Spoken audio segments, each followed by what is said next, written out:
옛날 어느 산골 마을에 낮은 산자락을 타고 내려온 물줄기가 마을 앞을 돌아 흐르고 그 물줄기 옆으로 오래된 버드나무와 납작한 징검돌이 조용히 놓여 있었어요.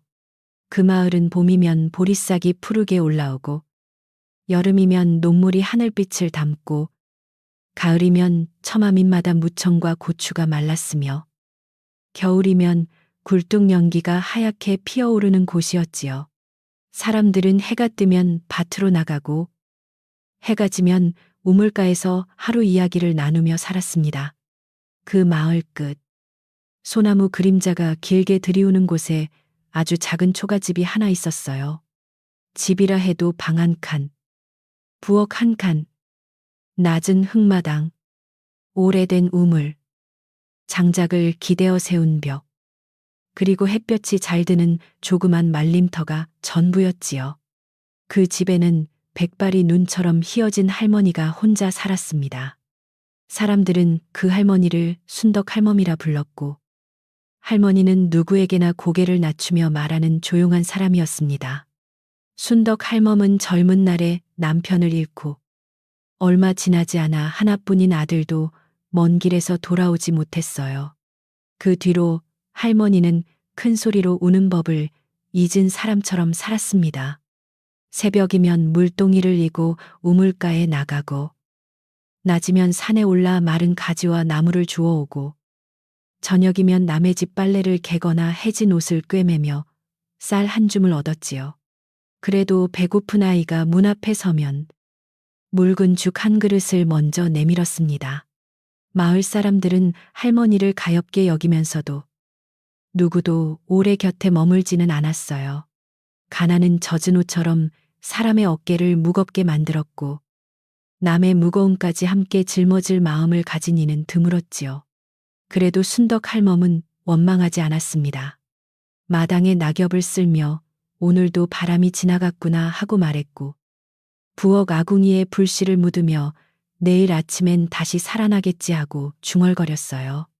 그렇게 하루하루가 조용히 흘렀습니다. 그의 늦가을은 유난히 안개가 많았습니다. 해가 높이 떠도 산허리에는 흰 배가 걸린 듯했고 저녁이 되면 냇가의 돌들이 젖은 빛으로 반짝였지요. 순덕 할멈은 그날도 산에서 주운 마른 솔가지를 한 묶음 지고 내려오고 있었습니다. 허리는 굽고 무릎은 시렸지만 겨울을 나려면 장작이 더 필요했어요. 할머니가 냇가에 이르렀을 때 물소리 사이로 아주 가느다란 울음소리가 들려왔습니다. 처음에 할머니는 바람이 풀잎을 스치는 소리인 줄 알았습니다. 그러나 다시 귀를 기울이니 그것은 분명 어린아이의 숨죽인 울음이었어요. 할머니는 장작 묶음을 내려놓고 버드나무 아래로 천천히 다가갔습니다. 젖은 돌틈에 작은 몸 하나가 웅크리고 있었지요. 낡은 저고리는 흙과 물에 젖었고 맨발에는 풀잎에 긁힌 자국이 많았습니다. 아이는 얼굴을 들지 못한 채 양손으로 차가운 돌을 더듬고 있었습니다. 아가야, 네가 우는 것이냐? 할머니가 낮게 묻자 아이는 놀라 몸을 움츠렸습니다. 그러나 달아나지는 못했어요. 아이의 눈은 크고 맑았지만 빛을 따라 움직이지 않았습니다. 순덕 할멈은 그제야 아이가 앞을 보지 못한다는 것을 알았지요. 아이는 떨리는 목소리로 물소리는 들리는데 길이 어디인지 모르겠습니다 하고 말했습니다. 그 말이 너무 공손해서 할머니의 가슴 한쪽이 조용히 내려앉았습니다. 순덕 할멈은 아이 곁에 무릎을 꿇고 젖은 손을 잡았습니다. 손은 얼음장처럼 차가웠고 손바닥에는 작은 상처가 많았어요. 이 추운 데서 얼마나 있었느냐? 할머니가 묻자 아이는 고개를 저으며 해가 몇 번 넘어갔는지 잘 모르겠습니다. 어제도 물소리를 들었고 오늘도 물소리를 들었습니다. 하고 대답했습니다. 할머니는 더 묻지 않았습니다. 물어도 아이가 대답할 수 없는 길이 있다는 것을 가난한 사람은 알았으니까요. 할머니는 자기 겉옷을 벗어 아이의 어깨에 둘러주었습니다. 그리고 장작 묶음은 반만 지고 남은 손으로 아이의 손을 꼭 잡았어요. 냇가에서 집까지는 멀지 않았지만 아이에게는 산 하나를 넘는 길처럼 느껴졌을 것입니다. 아이는 발끝으로 흙길을 조심조심 더듬었고 할머니는 돌부리마다 여기 낮은 돌이 있다. 여기 물길이 지나간다 하고 알려주었지요. 두 사람의 그림자는 저녁 안개 속에서 하나처럼 느리게 움직였습니다. 초가집에 도착하자 할머니는 먼저 부엌 아궁이에 불을 살렸습니다. 젖은 장작은 연기를 많이 냈지만 마른 솔잎을 넣자 작은 불꽃이 살아났어요. 할머니는 낡은 솥에 물을 붓고 아껴두었던 좁쌀 한 줌을 넣었습니다. 아이는 방문턱에 앉아 두 손을 무릎 위에 올리고 있었습니다. 누구의 물건도 함부로 만지지 않으려는 듯 가만히 앉은 모습이 오히려 더 애처로웠지요. 죽이 끓는 동안 할머니는 아이의 발을 씻겼습니다. 찬물에 얼었던 발은 따뜻한 물이 닿자 붉게 달아올랐고 아이는 이를 악물고 소리를 내지 않았습니다. 아프면 아프다 해도 된다 하고 할머니가 말하자 아이는 아주 작게 괜찮습니다. 따뜻해서 놀랐습니다 하고 대답했어요. 그 말에 할머니는 잠시 손을 멈추었습니다. 따뜻한 것이 놀랄 일인 아이의 지난 날을 생각하니 부엌의 연기보다 눈이 먼저 매웠습니다. 할머니는 묽은 좁쌀죽을 나무 그릇에 담아 아이 앞에 놓았습니다. 뜨거우니 천천히 먹어라. 아이는 두 손으로 그릇 가장자리를 더듬고 고개를 숙여 냄새를 맡은 뒤 작은 숟가락질을 시작했습니다. 한 숟가락, 또 한 숟가락. 아이는 급히 먹지 않았어요. 굶주린 아이답지 않게 조심스러웠고 마지막 한 숟가락은 남기려 했습니다. 할머니가 다 먹어도 된다 하자 아이는 그제야 그릇을 비웠습니다. 밤이 깊어지자 바람이 처마 끝을 지나며 긴 숨을 쉬었습니다. 순덕 할멈은 아이에게 마른 옷을 찾아 입히고 해진 이불을 아궁이 가까운 방구석에 펴주었어요. 내 이름은 무엇이냐? 할머니가 물었습니다. 아이는 잠시 생각하더니 하늘이라고 불렸습니다. 하고 말했지요. 그럼 하늘아, 오늘은 아무 걱정 말고 자거라. 할머니는 그렇게 말했지만 아이는 쉽게 눕지 못했습니다. 낯선 집에서 얻은 친절이 꿈처럼 사라질까 두려운 듯 했습니다. 하늘이는 누운 뒤에도 귀를 기울이고 있었습니다. 아궁이에 불이 잦아드는 소리, 솥뚜껑이 식으며 작게 우는 소리, 마당 한쪽에 세운 장작이 바람에 살짝 부딪히는 소리까지 모두 듣고 있었지요. 순덕 할멈은 아이가 잠들지 못하는 줄 알고 바느질하던 손을 내려놓았습니다. 무섭느냐? 아이는 고개를 조금 저으며 무섭지는 않습니다. 다만 이 집의 소리가 너무 고와서 기억하고 싶습니다 하고 말했습니다. 그 말 뒤에 한참 침묵이 흘렀습니다. 그러다 하늘이는 낮고 느린 목소리로 할머니, 제가 눈을 감으면 늘 같은 곳이 보입니다 하고 말했어요. 순덕 할멈은 아이가 앞을 보지 못한다는 것을 떠올리고 마음이 아팠지만 아무 말 없이 들었습니다. 하늘이는 마치 오래된 물길을 따라가듯 천천히 말했습니다. 큰 기와 지붕이 있고 마당에는 흰 매화나무가 있으며 그 아래에 검은 줄에 묶인 용이 웅크리고 있습니다. 순덕 할멈은 바늘을 쥔 손을 멈추었습니다. 아이의 목소리는 잠꼬대 같으면서도 또렷했어요. 하늘이는 계속 말했습니다. 큰 집 안에는 등잔 하나가 있는데 그 불빛이 자꾸 작아집니다. 누군가 불을 지키려 하지만 바람이 문틈으로 들어오고 멀리서 쇠가 끌리는 소리가 납니다. 저는 그곳을 보지 못하는데도 냄새를 압니다. 차가운 돌 냄새와 흰꽃 냄새와 오래 울음을 참은 사람의 냄새가 납니다. 할머니는 아이가 굶주림과 추위로 이상한 꿈을 꾸는 것이라 여겼습니다. 그러나 그 이야기는 이상하게도 마음을 불안하게 하지 않았어요. 오히려 깊은 밤에 들려오는 옛 노래처럼 조용하고 쓸쓸했습니다. 할머니는 꿈은 바람처럼 왔다가 가는 것이다. 너무 붙잡지 말거라 하고 말했습니다. 하늘이는 이불 속에서 고개를 끄덕이며 그런데 그 꿈은 매번 저를 부릅니다. 물소리처럼 이름을 부릅니다.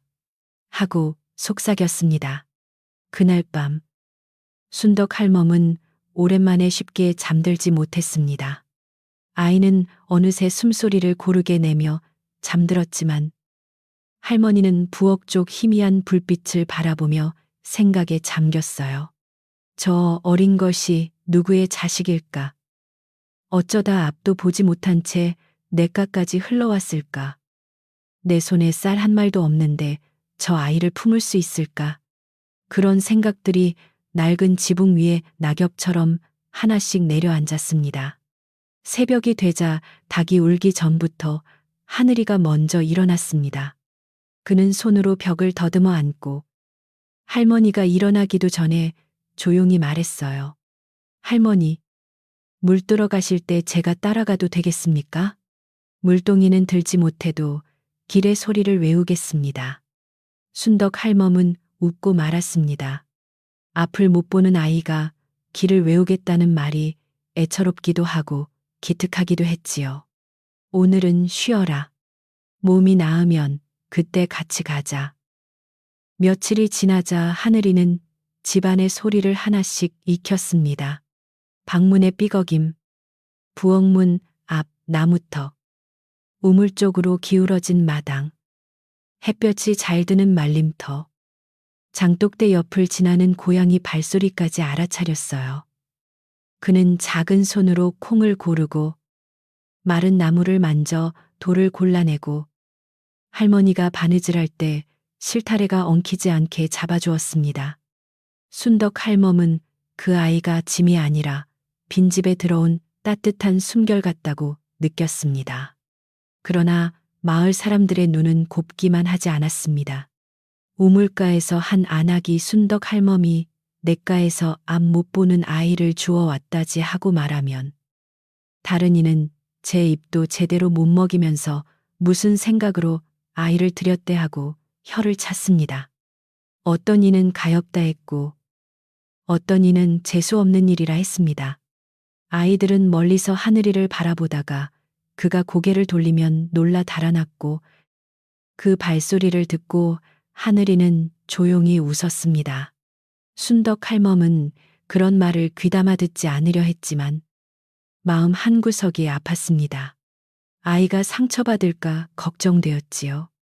어느 날 저녁 하늘이가 말림터에 널어둔 무청을 걷는 것을 돕고 있을 때 담밖에서 누군가 그 아이는 눈이 없어도 사람 속을 본다더라 하고 수군거렸습니다. 하늘이는 잠시 손을 멈추었지만 곧 다시 무청을 가지런히 접었습니다. 할머니, 말도 바람처럼 지나가면 됩니까? 그는 그렇게 물었습니다. 할머니는 그 물음에 바로 대답하지 못했습니다. 세상에는 지나가는 말도 있고 사람 마음에 박혀 오래 아픈 말도 있다는 것을 알았기 때문입니다. 그래도 아이에게는 너무 무거운 대답을 주고 싶지 않았어요. 그래서 할머니는 좋은 말은 마음에 담고 나쁜 말은 부엌 연기처럼 하늘로 보내면 된다 하고 말했습니다. 하늘이는 고개를 끄덕이며 그럼 저는 오늘 들은 말들을 연기 위에 얹어 보내겠습니다. 하고 말했습니다. 그날 밤에도 하늘이는 꿈 이야기를 했습니다. 이번에는 큰 기와 집의 문이 반쯤 열려 있었고 흰 매화나무 아래에 물이 고여 있었다고 했어요. 그리고 그물 위로 둥근 달이 떴는데 달빛 안에서 어떤 늙은 신하가 두 손으로 작은 꾸러미를 감싸고 있었다고 했습니다. 그 사람은 울지 않았지만 가슴에서 울음소리가 났습니다. 그는 누군가에게 늦지 말라고 했습니다. 하늘이의 목소리는 점점 낮아졌고 끝내 잠속으로 잦아들었습니다. 순덕 할멈은 그 꿈 이야기를 누구에게도 말하지 않았습니다. 마을 사람들이 알면 아이를 더 이상한 눈으로 볼까 두려웠고, 또 한편으로는 그 꿈이 너무 크고 먼 곳의 일 같아 입 밖에 내기가 조심스러웠지요. 할머니에게 중요한 것은 궁궐도 용도 등잔도 아니었습니다. 오늘 아이가 따뜻한 밥을 먹었는지, 발에 상처가 덧나지 않았는지, 밤에 춥지 않게 이불을 덮었는지가 더 큰 일이었습니다. 며칠 뒤, 마을 입구의 작은 사당을 지키는 돌쇠 영감이 순덕 할멈의 집에 들렀습니다. 그는 젊은 시절 길을 잃고 굶주렸을 때 순덕 할멈에게 죽 한 그릇을 얻어먹은 일이 있어 가끔 마른 나무나 콩 한 줌을 가져다 주곤 했지요. 영감은 마당에 앉은 하늘이를 오래 바라보았습니다. 하늘이는 눈을 들지 않고도 손님이 서 있는 쪽으로 고개를 돌리며 집신에 마른 흙이 붙어 있습니다. 산길을 오셨습니까? 하고 물었습니다. 돌쇠 영감은 놀라 눈을 크게 떴지만 곧 낮게 웃었습니다.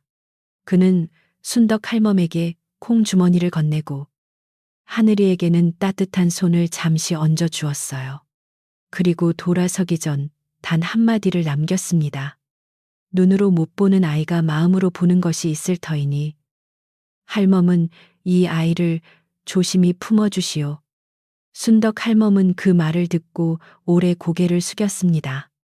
그 말은 부탁 같기도 하고 멀리서 옹경고 같기도 했습니다. 그 뒤로 순덕 할멈의 하루는 조금 달라졌습니다. 여전히 새벽에는 물을 길었고 낮에는 산에 올라 나무를 뜯었으며 저녁에는 부엌에서 죽을 끓였습니다. 하지만 집으로 돌아올 때마다 문 앞에서 귀를 기울이는 하늘이가 있었고 방 안에는 둘이 나눌 숨소리가 있었어요. 가난한 집의 밥그릇은 더 얇아졌지만 외로움은 조금 덜어졌습니다.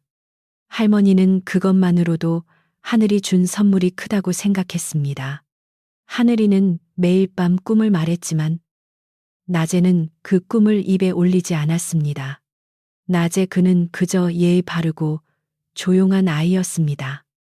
우물가에서 물소리를 듣고 비가 올 날을 짐작했고 장독대 뚜껑이 제대로 닫혔는지 손끝으로 알아차렸으며 부엌불이 약해지면 누구보다 먼저 할머니, 아궁이가 숨을 작게 쉽니다 하고 알려주었습니다. 순덕 할멈은 웃으며 장작을 밀어 넣었고 불은 다시 붉게 살아났습니다. 늦가을이 끝나고 첫서리가 내리던 밤, 바깥에 대나무 잎이 서로 부딪혀 작게 떨었습니다. 순덕 할멈은 하늘이에게 낡은 솜저고리를 덮어주고 자신은 얇은 이불을 끌어안고 앉았습니다. 하늘이는 잠들기 전 조용히 말했습니다. 할머니, 오늘 꿈에서는 등잔불이 아주 작아졌습니다. 누군가 멀리서 저를 찾고 있었고 물가에 선 노파가 제 손을 잡고 있었습니다. 그 노파의 손은 할머니 손처럼 따뜻했습니다. 순덕 할멈은 그 말을 듣고 가만히 아이의 손을 잡았습니다. 손은 처음 냇가에서 만났을 때보다 따뜻했고 마른 상처도 조금씩 아물고 있었어요. 꿈이 너를 어디로 부르든 오늘 밤은 이 집에서 자면 된다 하고 할머니가 말했습니다. 하늘이는 아주 작은 미소를 지었습니다. 예, 할머니, 오늘 밤은 이 집 소리를 들으며 자겠습니다. 그렇게 말한 아이는 곧 잠들었고 부엌의 불씨는 밤새 작지만 끊기지 않았습니다. 겨울은 어느 날 갑자기 깊어졌습니다. 밤새 산에서 내려온 바람이 지붕의 짚을 흔들고 새벽에는 마당의 물동이 가장자리에 얇은 얼음이 앉았지요. 순덕 할멈은 손끝을 호호 불며 아궁이에 불을 지폈고 하늘이는 이불 속에서 먼저 고개를 들었습니다. 그는 아직 잠이 덜 깬 목소리로 할머니, 밤새 눈이 조금 왔습니다. 처마 끝에서 물이 떨어지는 소리가 아주 가늘어요 하고 말했습니다. 할머니가 문을 열어보니 정말 흰 눈이 마당을 덮고 있었습니다. 눈이 내린 뒤에 마을은 낮에도 조용했습니다. 사람들은 밖으로 오래 나오지 않았고 굴뚝 연기만 집집마다 하늘로 올라갔어요. 순덕 할멈의 초가집 부엌에서도 묽은 죽 냄새가 천천히 퍼졌습니다. 하늘이는 손으로 마른 무청을 만지며 잎을 골랐고 할머니는 작은 솥에 넣을 나무를 다듬었습니다. 두 사람의 식사는 늘 넉넉하지 않았지만 이상하게도 밥상 앞에 앉으면 쓸쓸함이 덜했습니다. 하늘이가 오늘 죽은 눈, 녹은 물처럼 맑습니다. 하고 말하면 할머니는 웃었습니다. 그 무렵부터 하늘이의 꿈 이야기는 조금씩 마을 밖의 이야기처럼 커졌습니다. 처음에는 순덕 할멈만 조용히 듣던 말이었지만 어느 밤에는 담장 틈에 숨어 있던 동네 아이 하나가 그 이야기를 들었지요. 아이는 다음날 우물가에서 친구들에게 눈먼 하늘이가 밤마다 큰 기와집과 흰 매화나무와 묶인 용 이야기를 한다 하고 떠들었습니다. 아이들의 말은 눈 위에 난 발자국처럼 금세 번져 낮이 지나기도 전에 안악들의 귀에 닿았습니다. 우물가에는 늘 물보다 말이 먼저 고였습니다. 한 안악이 물동이를 내려놓으며 그 아이가 궁궐 꿈을 꾼다더라 하면 다른 안악은 궁궐을 본 적도 없는 아이가 어찌 그런 꿈을 꾸겠느냐 하고 속삭였어요. 또 다른 이는 앞을 못 보니 마음이 헛것을 보는 계지하고 혀를 찼습니다. 그러나 그런 말들 속에도 두려움과 궁금함이 섞여 있었습니다. 사람들은 이상한 이야기를 밀어내려 하면서도 저녁이면 순덕 할멈의 초가집 쪽으로 귀를 기울였습니다. 마을 한가운데에는 강씨라 불리는 사내가 살았습니다. 그는 순덕 할멈과 먼 친척이라고 스스로 말했지만 어려운 날에 할머니를 찾아온 적은 없었어요. 넓은 마당과 기와를 얹은 헛간을 가졌으나 마음은 늘 비어 있어 남의 작은 복에도 눈을 붉히는 사람이었지요. 강 씨는 우물가 소문을 듣자 눈빛이 달라졌습니다. 눈먼 아이가 궁궐 꿈을 꾼다니. 그런 아이를 저 가난한 늙은이가 데리고 있어 무엇 하겠느냐 하고 혼잣말을 했습니다. 그날 오후 강 씨는 기름 묻은 두루마기를 걸치고 순덕 할멈의 집으로 찾아왔습니다. 눈은 그쳤지만 바람이 차가워 마당에 흙이 딱딱하게 얼어 있었지요.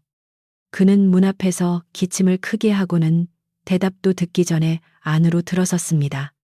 순덕 할멈은 부엌에서 김이 나는 그릇을 들고 나오다 놀라 고개를 숙였습니다. 무슨 일로 오셨습니까? 강 씨는 방 쪽을 흘끔 보며 친척이니 걱정되어 왔지. 저 아이를 내 집으로 보내게 하고 말했습니다. 순덕 할멈은 그 말을 듣고 그릇을 두 손으로 꼭 잡았습니다. 아직 몸도 약하고 낯선 곳을 두려워합니다. 제가 돌보겠습니다.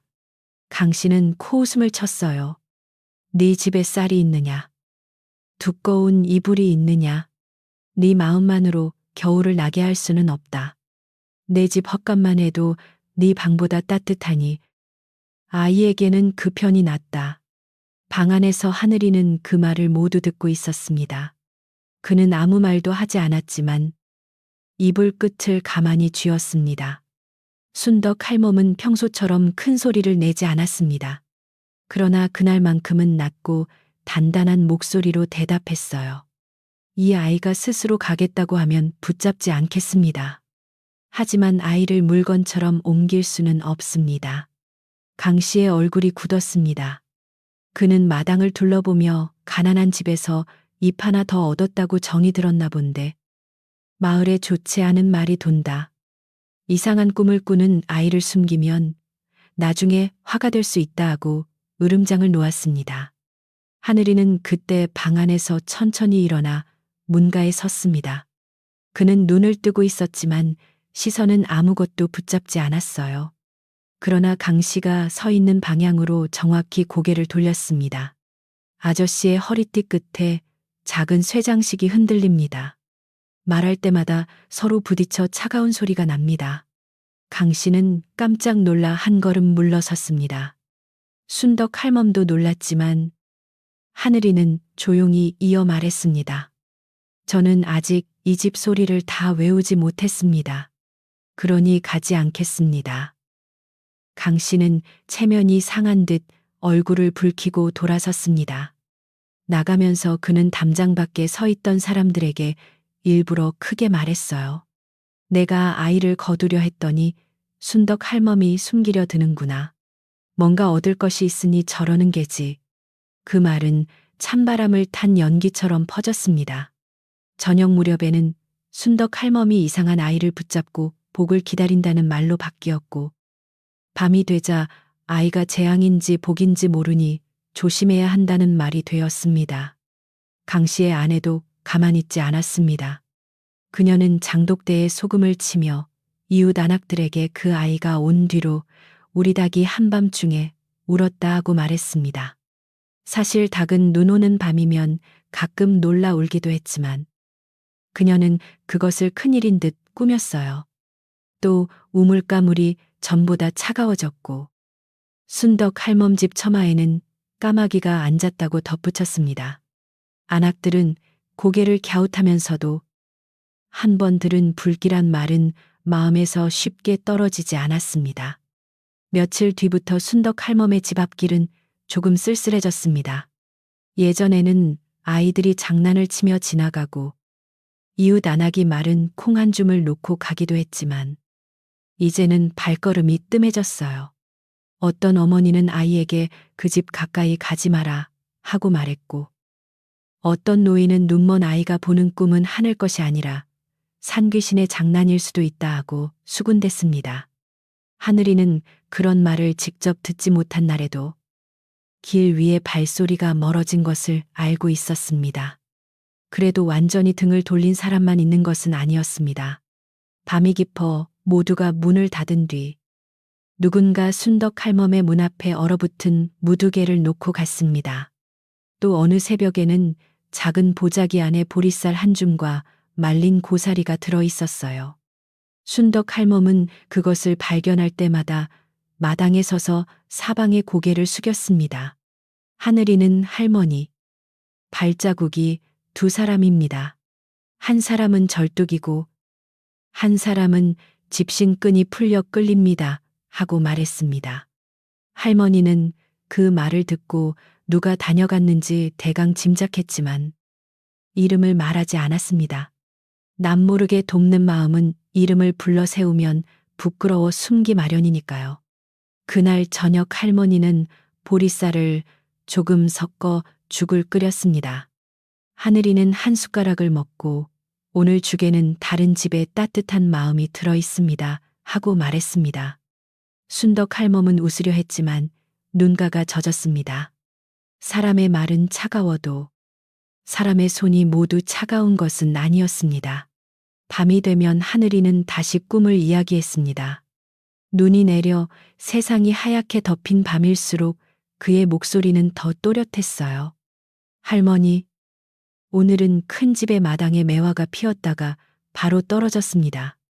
꽃잎이 눈처럼 쌓였는데 그 아래로 검은 물이 흘렀습니다. 묶인 용은 힘이 없어서 고개를 들지 못했고 큰 방 안의 등잔은 바람도 없는데 자꾸 흔들렸습니다. 순덕 할멈은 바느질을 멈추고 아이의 숨소리까지 들으려 했습니다.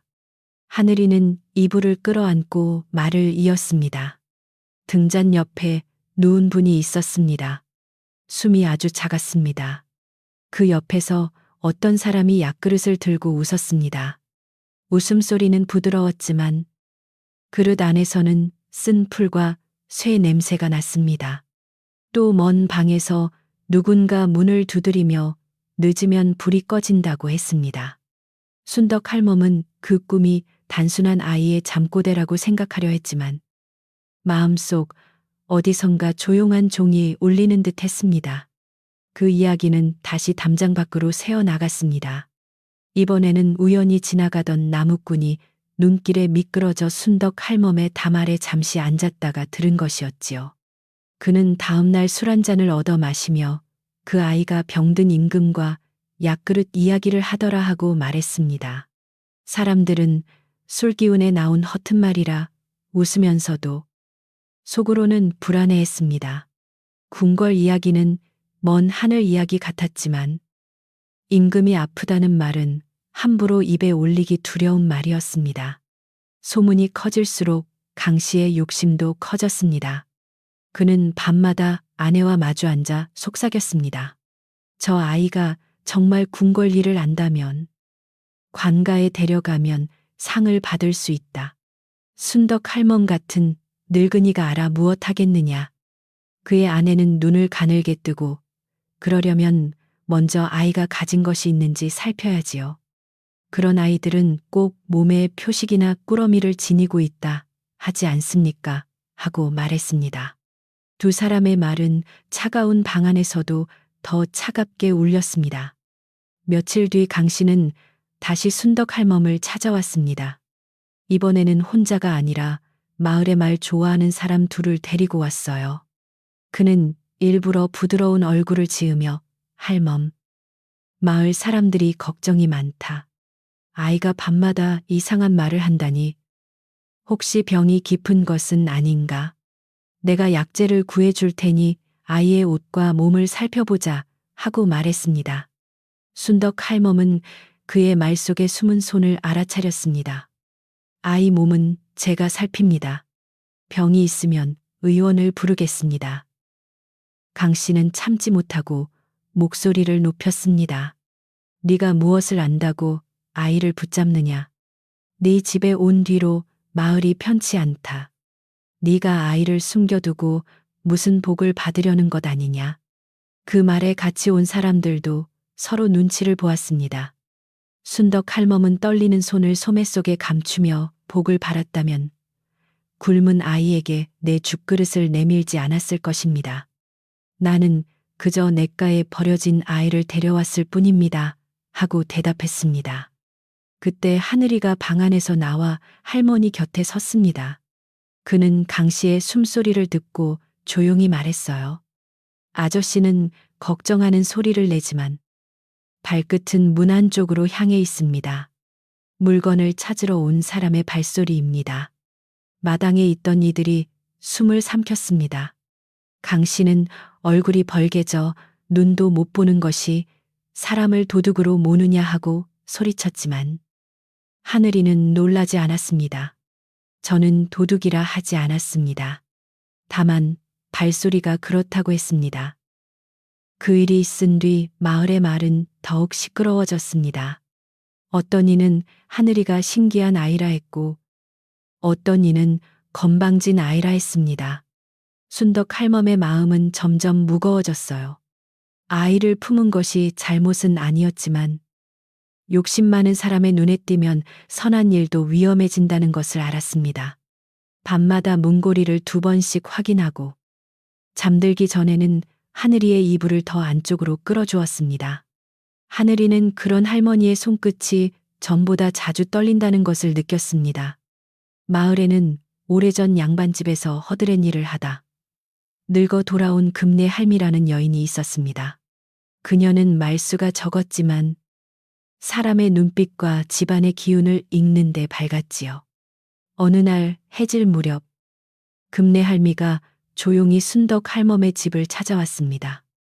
그녀는 말린 대추 몇 알을 내놓고 하늘이가 앉은 쪽을 오래 바라보았습니다. 하늘이는 고개를 숙여 대추에서 햇볕 냄새가 납니다. 먼 길을 품고 오셨습니다 하고 인사했습니다. 금내 할미는 아이의 말에 놀라지 않았습니다. 오히려 깊은 한숨을 내쉬고 순덕 할멈에게 다가앉았습니다. 밖에서는 바람이 문풍지를 흔들고 부엌에서는 장작이 낮게 타고 있었어요.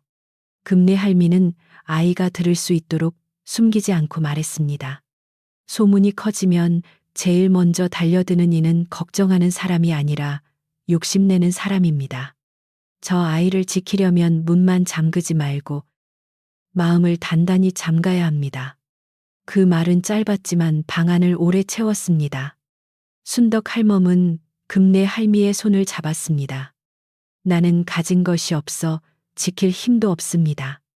금내 할미는 고개를 저었습니다. 가진 것이 없기에 빼앗기지 않을 것이라 생각하면 안 됩니다. 가난한 사람에게 남은 마지막 따뜻함도 욕심 많은 이는 탐냅니다. 하늘이는 두 할머니의 말 사이에서 조용히 앉아 있었습니다.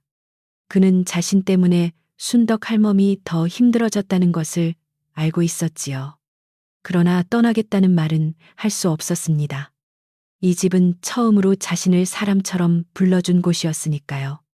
그날 밤 하늘이는 오래 잠들지 못했습니다. 순덕 할멈이 이불을 덮어주고 돌아 앉았을 때 그는 낮게 말했습니다. 할머니, 제가 없으면 이 집이 다시 조용해질까요? 할머니는 그 말에 가슴이 철렁했습니다. 그런 말 하지 마라. 집이 조용한 것과 외로운 것은 다르다. 네가 오기 전 이 집은 너무 조용해서 내 숨소리도 낯설었다. 하늘이는 한참 뒤에야. 그럼 제가 할머니 숨소리를 지켜드리겠습니다. 하고 대답했습니다. 눈 내린 밤의 꿈은 더 깊었습니다. 하늘이는 잠결 같은 목소리로 오늘은 큰 집의 동쪽 창고가 보였습니다. 바닥 아래에 차가운 것이 숨겨져 있고 누군가 그 위에 집단을 덮었습니다. 흰 매와 가지가 바람도 없는데 3번 흔들리고 검은 옷을 입은 사람이 등잔 밑에서 웃었습니다.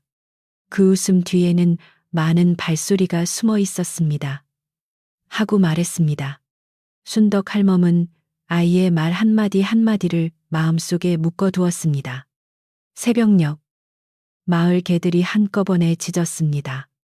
순덕 할멈은 놀라 일어나 문틈으로 밖을 보았지만 눈길에는 아무도 보이지 않았어요. 다만 담장 아래에 낯선 발자국이 남아 있었습니다.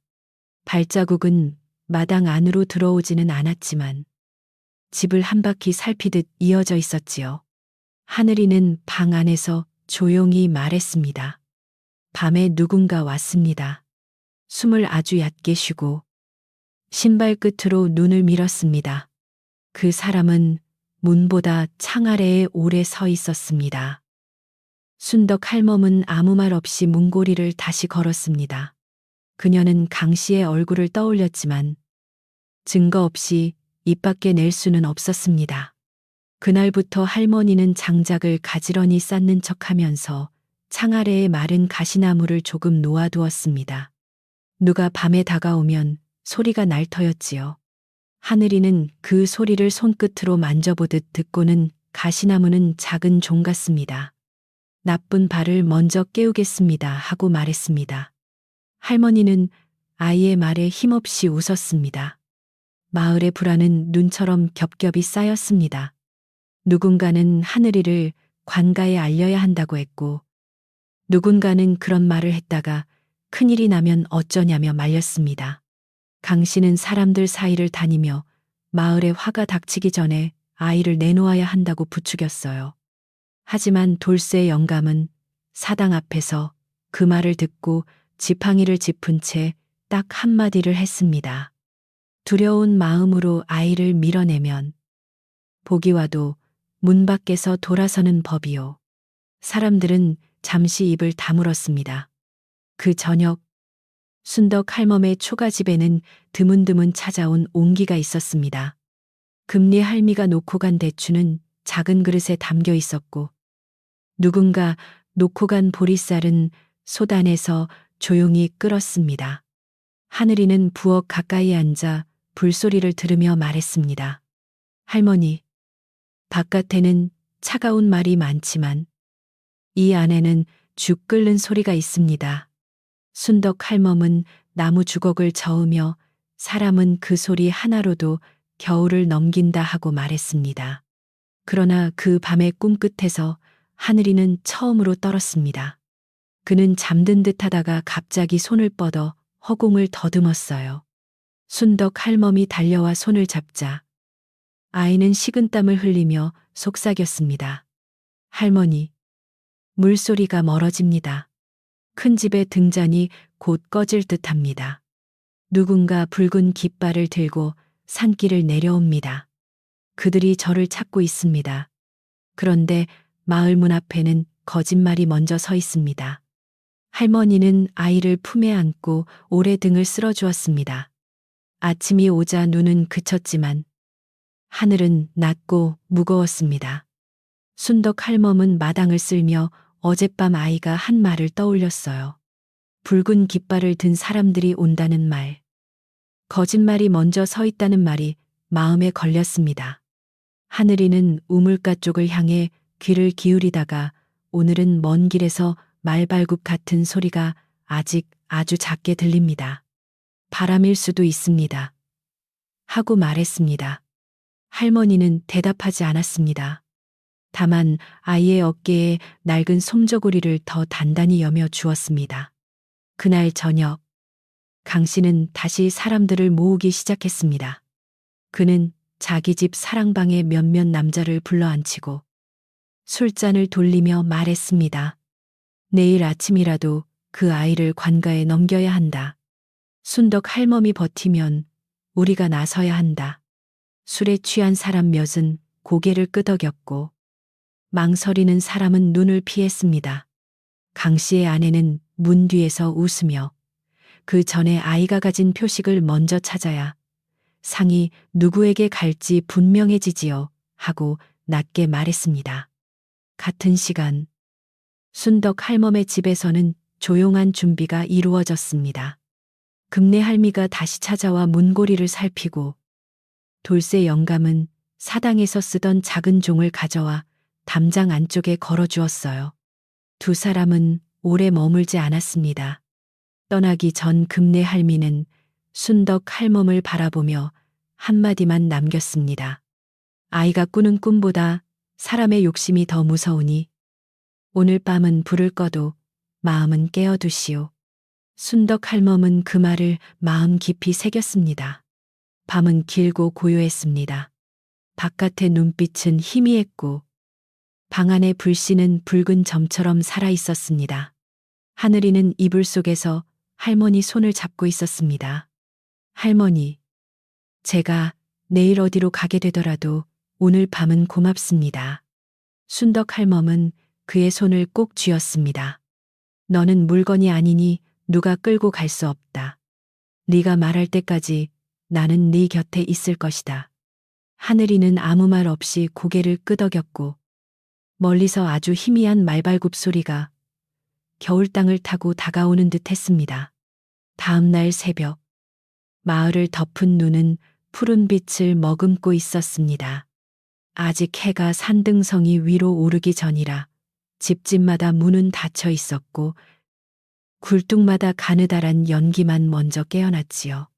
순덕 할멈은 밤새 제대로 자지 못한 눈으로 아궁이에 재를 헤치고 불씨를 살렸습니다. 하늘이는 이불 속에서 조용히 귀를 기울였습니다. 멀리서 들리던 말발굽 같은 소리는 사라진 듯 했지만 바람 속에는 낯선 쇠냄새가 아주 희미하게 섞여 있었습니다. 그날 아침 하늘이는 평소보다 말이 적었습니다. 그는 죽그릇을 두 손으로 감싸고도 한참 동안 숟가락을 들지 않았어요. 순덕 할멈이 어디가 아프냐 하고 묻자 하늘이는 고개를 저으며 몸은 괜찮습니다. 다만 꿈에서 본 소리가 아직 귀 안에 남아 있습니다. 하고 말했습니다. 할머니는 아이의 이마에 손을 얹어 보았습니다. 열은 없었지만 손끝에 닿는 살칼이 이상하게 차가웠습니다. 마치 밤새 깊은 물가에 앉아 있다 온 아이 같았습니다. 하늘이가 그날 밤 꾸었다는 꿈은 이전보다 더 선명했습니다. 그는 큰 기와집의 동쪽 창고로 다시 들어갔다고 했어요. 창고 바닥에는 오래된 집단과 빈 항아리가 쌓여 있었고 그 밑에서 아주 낮은 울림이 들렸습니다. 할머니, 바닥 아래에 둥근 것이 숨어 있었습니다. 손으로 만지지는 못했지만 그것은 차갑고 무거웠고 많은 사람의 이름을 품고 있었습니다. 하늘이의 목소리는 작았지만 한 글자도 흐리지 않았습니다. 순덕 할멈은 그 말을 들으며 마음이 서늘해졌습니다. 그녀는 궁궐도 관청도 알지 못했지만 무엇이 깊이 숨겨졌다는 말은 가난한 집의 장독 밑에 감춘 쌀 한 줌처럼 쉽게 잊히지 않았어요. 하늘이는 이어서 흰 매화나무 아래에 한 여인이 서 있었습니다. 얼굴은 보이지 않았지만 울음을 오래 참은 목소리였습니다. 그 여인은 저를 부르며 물가의 아이야. 등불이 꺼지기 전에 돌아오너라 하고 말했습니다. 라고 속삭였습니다. 할머니는 아이의 손을 더 꼭 잡았습니다. 그날 낮, 이상한 일은 마을 가까운 논둑에서 먼저 드러났습니다. 눈이 쌓인 논둑을 따라가던 농부 하나가 잃어버린 소를 찾아 헤매고 있었지요. 소는 밤새 우리 문을 밀고 나간 뒤 보이지 않았습니다. 농부가 우물가에서 걱정하자 하늘이는 순덕 할멈 뒤에 서 있다가 조용히 말했습니다. 소는 남쪽 논두렁의 마른 갈대 옆에 있습니다. 목에 묶인 줄이 얼어붙은 나무 뿌리에 걸렸습니다. 사람들은 놀라 서로 얼굴을 보았습니다. 처음에는 누구도 믿지 않았습니다. 그러나 소주인은 지푸라기라도 잡는 마음으로 남쪽 논두렁으로 달려갔어요. 한참 뒤 그는 숨을 헐떡이며 돌아왔고 정말 소를 찾았다고 말했습니다. 소는 하늘이가 말한 그대로 마른 갈대 옆에 서 있었고 목줄은 얼어붙은 나무 뿌리에 걸려 있었다고 했지요. 우물가에 모인 사람들은 놀라 침묵했습니다. 누군가는 우연일 개야 하고 말했지만 그 목소리에는 이미 힘이 없었습니다. 그 일이 있은 뒤 마을 사람들은 하늘이를 보는 눈빛을 바꾸었습니다. 가까이 오지 않던 아이들이 담 너머로 얼굴을 내밀었고 안악들은 물을 기르면서도 순덕 할멈의 집쪽을 힐끗거렸어요. 어떤 이는 병든 닭을 들고 와서 묻고 싶어 했고 어떤 이는 잃어버린 바늘쌈을 찾아 달라 했습니다. 순덕 할멈은 그런 사람들에게 이 아이는 점쟁이가 아니다. 피곤하게 하지 마시오. 하고 말했습니다. 하늘이는 그저 고개를 숙이고 조용히 서 있었습니다. 하늘이는 남의 부탁을 모두 들어주려 하지 않았지만 위험한 일만은 이상하게 먼저 알아차렸습니다. 어느 날 저녁 그는 부엌 곁에 앉아 있다가 할머니, 장독대의 작은 항아리가 곧 갈라질 것 같습니다. 안에서 짠 냄새가 새고 있습니다. 하고 말했습니다. 순덕 할멈이 나가보니 정말 된장을 담아둔 항아리 밑에 가느다란 금이 생겨 있었어요. 조금만 늦었더라면 항아리가 깨져 겨울 양식이 모두 흘러내렸을 것입니다. 할머니는 아이의 등을 조용히 쓸어주었습니다. 또 다른 날에는 눈이 그치고 햇볕이 난 아침이었습니다. 마을 사람들은 날이 풀린다며 빨래를 널고 얼어붙은 길을 쓸었지요. 그런데 하늘이는 마당에 서서 하늘을 보지도 못한 채 오늘 해가 좋아도 오후에는 물길이 넘칠 것입니다. 서쪽 산의 얼음이 갑자기 풀립니다. 하고 말했습니다. 사람들은 반신반의했지만 돌쇠, 영감이 그 말을 듣고 몇 집에 알려주었습니다.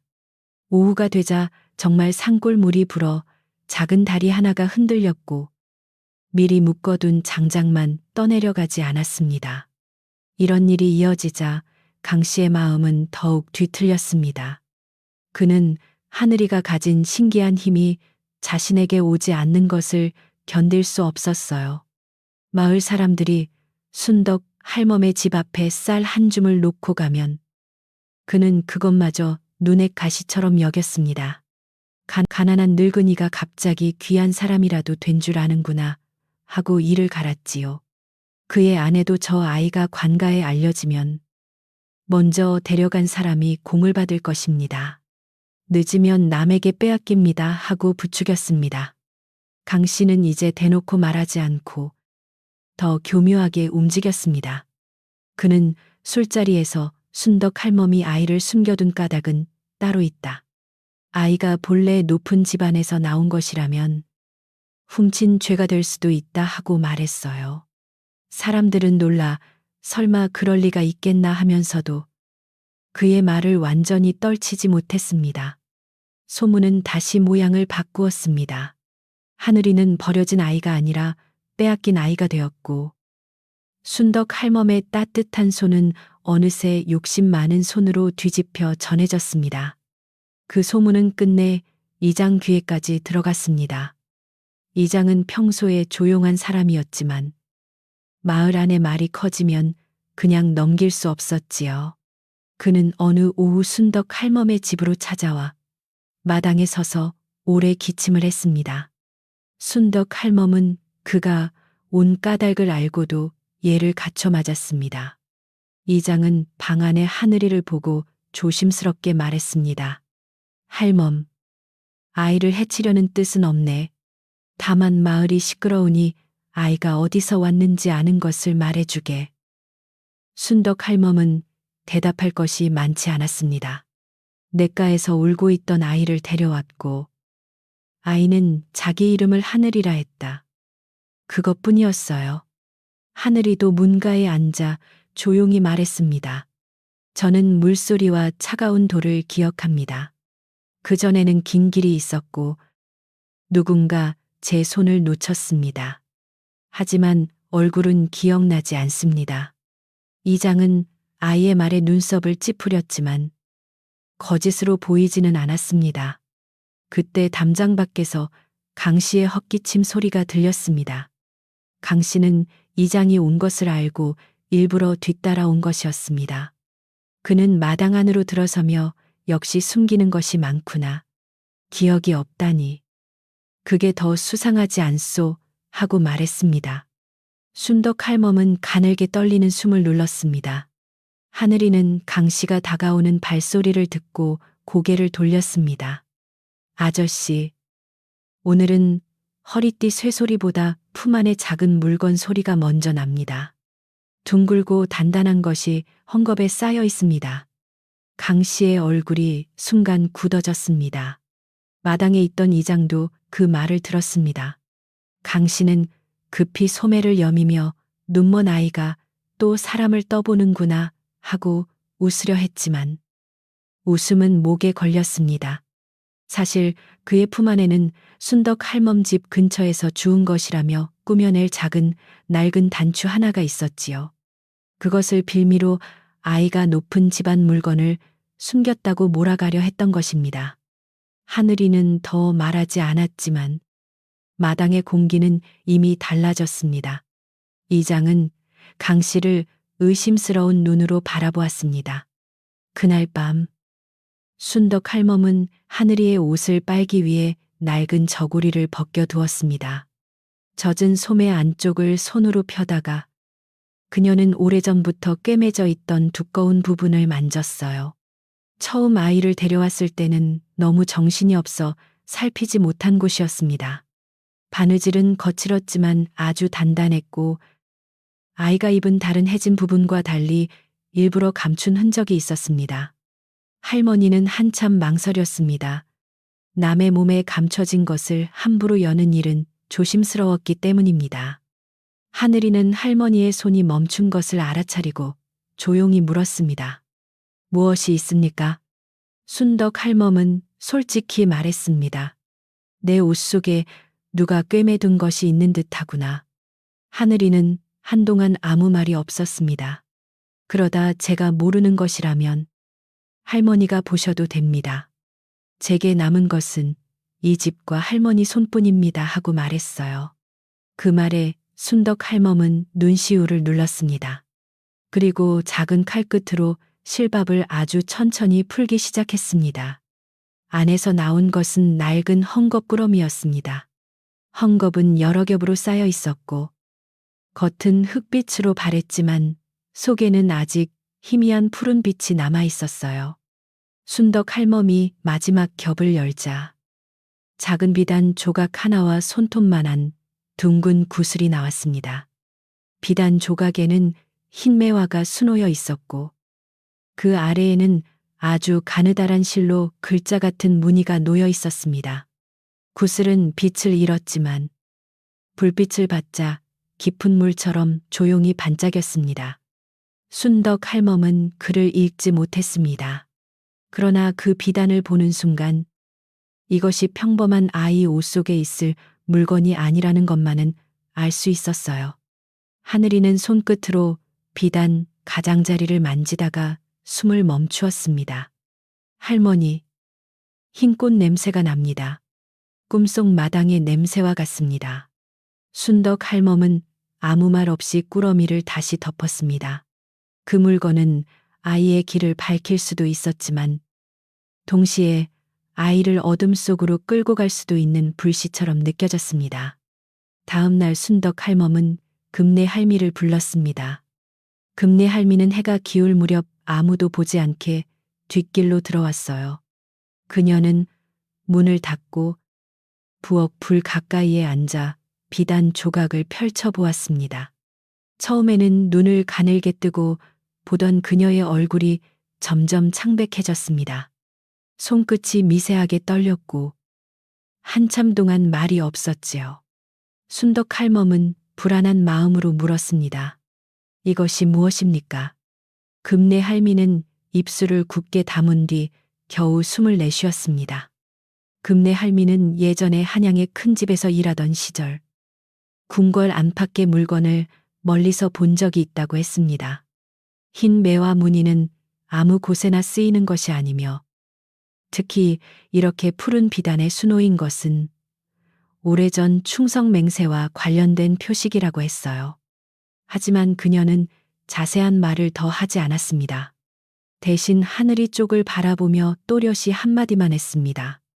이 물건은 아이를 살릴 수도 있고 죽일 수도 있으니 어둠 속에서 빼앗기게 두면 안 됩니다. 순덕 할멈은 그 말을 듣고 온몸이 굳었습니다. 금내 할미는 다시 비단을 싸며 말했습니다. 강씨 같은 사람에게 냄새라도 맡기면 그는 이 아이를 끌고 가 자기 공으로 삼으려 할 것입니다. 그러나 관가에 몰래 맡기는 것도 위험합니다. 누가 바른 사람인지, 누가 굽은 사람인지 알 수 없으니까요. 하늘이는 조용히 앉아 있었습니다. 그는 눈으로 비단을 보지는 못했지만 방 안의 어른들이 숨을 조심히 쉬는 것을 듣고 일이 작지 않음을 알았습니다. 그날 밤 하늘이의 꿈은 더욱 무거웠습니다. 그는 잠든 지 얼마 되지 않아 이불 속에서 작게 떨었습니다. 순덕 할멈이 곁에 앉자 하늘이는 낮은 목소리로 말하기 시작했어요. 오늘은 흰 매화나무 아래에 어린아이가 있었습니다. 그 아이는 저처럼 앞을 보지 못했고 어떤 남자가 그 아이의 옷 속에 꽃을 넣었습니다. 남자는 물가에 닿거든 살아라. 언젠가 물소리가 너를 다시 부를 것이다 하고 말했습니다. 그의 목소리는 마른 잎처럼 떨렸습니다. 하늘이는 이어서 말했습니다. 그 남자는 피곤한 숨을 쉬었지만 손은 따뜻했습니다. 그는 누군가에게 쫓기고 있었습니다. 멀리서 쇠붙이 부딪히는 소리가 났고 검은 신발들이 돌길을 달려왔습니다. 남자는 저를 안고 좁은 문을 지나 물소리가 나는 곳으로 갔습니다. 그리고 어떤 여인에게 저를 맡기며 이 아이가 들은 것을 언젠가 세상이 들어야 한다고 했습니다. 순덕 할멈은 그 말이 꿈인지 기억인지 구별할 수 없었습니다. 하늘이는 잠시 숨을 고른 뒤 더 낮게 속삭였습니다. 그런데 그 여인의 손이 미끄러졌습니다. 눈이 많이 내렸고 물가에 돌이 얼어 있었습니다. 저는 울었고 물소리만 남았습니다. 그 뒤의 길은 희미합니다. 할머니의 손이 제 손을 잡기 전까지는 모두 차갑습니다. 순덕 할멈은 아이를 끌어안았습니다. 아이의 지나온 시간이 자신의 품 안에서 떨고 있는 듯 했습니다. 그녀는 이제는 차갑지 않게 하마하고 말했지만 그 약속이 얼마나 큰지 알고 있었습니다. 며칠 동안 순덕 할멈은 비단 조각과 구슬을 장독대 밑에 숨기지 않고 오히려 자신의 품 안에 지니고 다녔습니다.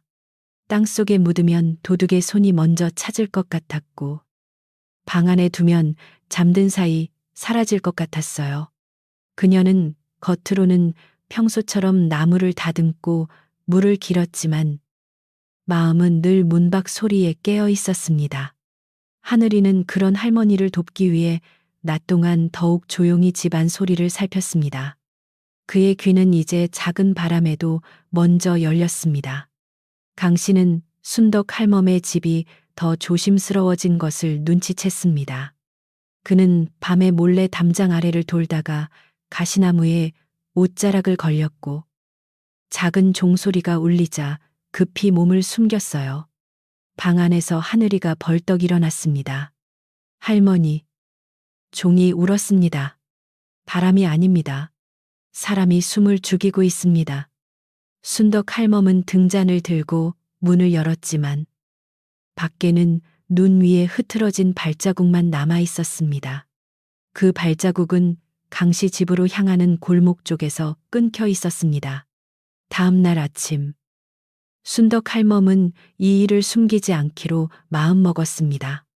그녀 혼자 조용히 참으면 강씨는 더 큰 거짓을 만들 것이고 아이는 밤마다 더 위험해질 것이었지요. 그러나 누구에게 말해야 할지 고민되었습니다. 이장은 강씨의 눈치를 보았고 마을 사람들은 소문에 흔들렸습니다. 순덕 할멈은 결국 돌쇠 영감과 금내 할미를 불렀습니다. 두 사람은 낮은 방 안에 마주 앉아 오랫동안 말을 아꼈습니다. 하늘이는 세 사람의 숨소리를 들으며 손을 모았습니다. 돌쇠 영감은 비단 조각을 보지 않겠다고 했습니다. 내 눈은 오래되어 귀한 물건을 알아보지 못하오. 다만 아이를 훔치려는 발자국은 알 수 있소 하고 말했지요. 금내 할미는 순덕 할멈에게 고개를 끄덕이며 말했습니다. 이제 숨기기만 해서는 안 됩니다. 숨긴 물건은 거짓말하는 사람의 입에서 다른 이름을 얻습니다. 모두가 보는 자리에서 아이가 겪은 일을 말하게 해야 합니다. 순덕 할멈은 그 말이 두려웠지만 마음속으로 이미 알고 있던 길이었습니다. 그들은 마을 사람들이 모이는 정월 장날 전날 우물가 넓은 마당에서 이야기를 하기로 했습니다. 너무 늦으면 강 씨가 먼저 움직일 것이고 너무 빠르면 사람들이 준비 없이 놀라 흩어질 것 같았어요. 순덕 할멈은 하늘이에게 물었습니다. 사람들 앞에서 네 꿈을 말할 수 있겠느냐? 하늘이는 잠시 고개를 숙였습니다. 무섭습니다. 하지만 꿈이 제 안에만 있으면 할머니가 더 위험해집니다. 제가 말하겠습니다. 아이의 대답은 작았지만 겨울 흙처럼 단단했습니다. 그날 밤 하늘이는 잠들기 전 이상하게 평온했습니다. 그는 부엌 불소리를 들으며 할머니, 내일 많은 사람이 오면 저는 사람 얼굴을 보지 못합니다. 그래서 더 무섭지 않을지도 모릅니다.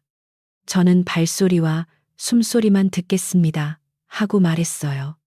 순덕 할멈은 아이의 머리를 쓸어주며 사람의 얼굴보다 발소리가 더 솔직할 때도 있다 하고 대답했습니다. 밖에서는 바람이 눈을 쓸어 담장 아래로 몰고 갔고 방 안에는 작은 불빛이 흔들렸습니다. 그러나 하늘이가 잠에 든 뒤 그는 다시 꿈속에서 물소리를 들었습니다. 이번에는 냇물이 아니라 궁궐안 깊은 우물의 물소리였어요. 그는 꿈속에서 그 우물 곁에 서 있었고 흰 매와 꽃잎이 물 위에 떠 있었습니다.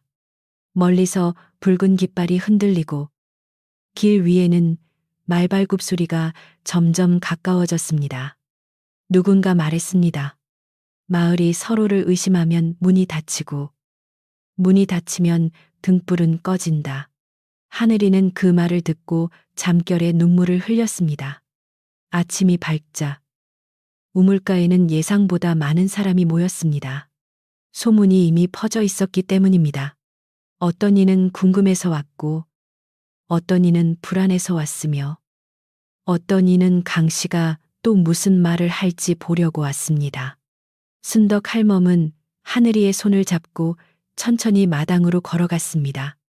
하늘이는 앞을 보지 못했지만 발걸음은 흔들리지 않았어요. 돌쇠 영감은 지팡이를 짚고 한쪽에 섰고 금내 할미는 사람들 사이에서 조용히 눈을 내리깔고 있었습니다. 강 씨도 물론 그 자리에 있었습니다. 그는 이미 사람들 앞에서 말할 말을 준비해 두었지요. 저 아이와 늙은이는 마을을 속이고 있다고 시작하려 했습니다. 그러나 하늘이가 먼저 입을 열었습니다. 아이의 목소리는 크지 않았지만 우물가의 찬 공기 속에서 또렷하게 울렸어요. 저는 제가 어디서 왔는지 다 알지 못합니다. 하지만 매일 밤 같은 꿈을 꿉니다. 큰 기와집, 흰 매화나무, 꺼져가는 등잔, 그리고 동쪽 창고의 바닥 아래 숨겨진 둥근 물건입니다. 사람들은 숨을 죽였습니다. 하늘이는 이어 말했습니다. 그곳에는 숨이 약한 높은 어른이 누워 있고 어떤 사람이 약그릇을 들고 웃습니다. 그 약에서는 풀 냄새와 쇠 냄새가 함께 납니다. 흰 매화 나무 아래에서는 누군가 제 이름을 부릅니다. 저는 그곳을 본 적이 없지만 물소리와 돌 냄새와 꽃 냄새를 압니다. 아이의 말이 이어질수록 사람들의 얼굴에서 가벼운 호기심은 사라지고 알 수 없는 두려움이 내려앉았습니다. 그때 강 씨가 끼어들었습니다. 꿈 이야기에 마을이 휘둘릴 수는 없다. 저 아이가 어디서 훔쳐온 물건을 숨겼는지부터 밝혀야 한다. 그는 일부러 큰 소리를 냈지만 하늘이는 강 씨 쪽으로 고개를 돌렸습니다. 아저씨는 어젯밤 창 아래에 섰습니다. 가시나무에 옷이 걸렸고 종소리가 울리자 숨을 멈추었습니다. 사람들 사이에 웅성거림이 일었습니다. 강 씨는 얼굴을 붉히며 거짓말이다 하고 외쳤습니다. 그러나 그의 두루마기 끝에는 찢긴 실오라기가 아직 매달려 있었습니다. 금내 할미가 앞으로 나와 그 실오라기를 가리켰습니다. 어젯밤 순덕 할멈 집 창 아래 가시나무에 걸린 천과 같은 빛입니다. 돌쇠 영감도 지팡이를 짚고 말했습니다. 늙은 눈에도 보이는 것을 젊은 입이 아니라고 하면 그 입이 더 어두운 것이요. 사람들은 강 씨를 바라보았습니다. 강 씨는 더 크게 화를 내며 상황을 덮으려 했지만 이미 그의 말은 전처럼 사람들을 움직이지 못했습니다. 불안한 소문은 처음으로 소문을 만든 사람에게 돌아가기 시작했습니다. 순덕 할멈은 품속에서 낡은 헝겊 꾸러미를 꺼냈습니다. 그녀는 그것을 높이 들지 않고 두 손에 받쳐 사람들 앞에 보였습니다. 나는 이것이 무엇인지 모릅니다. 아이 옷 속에 오래 꿰매져 있던 것을 어제야 보았습니다.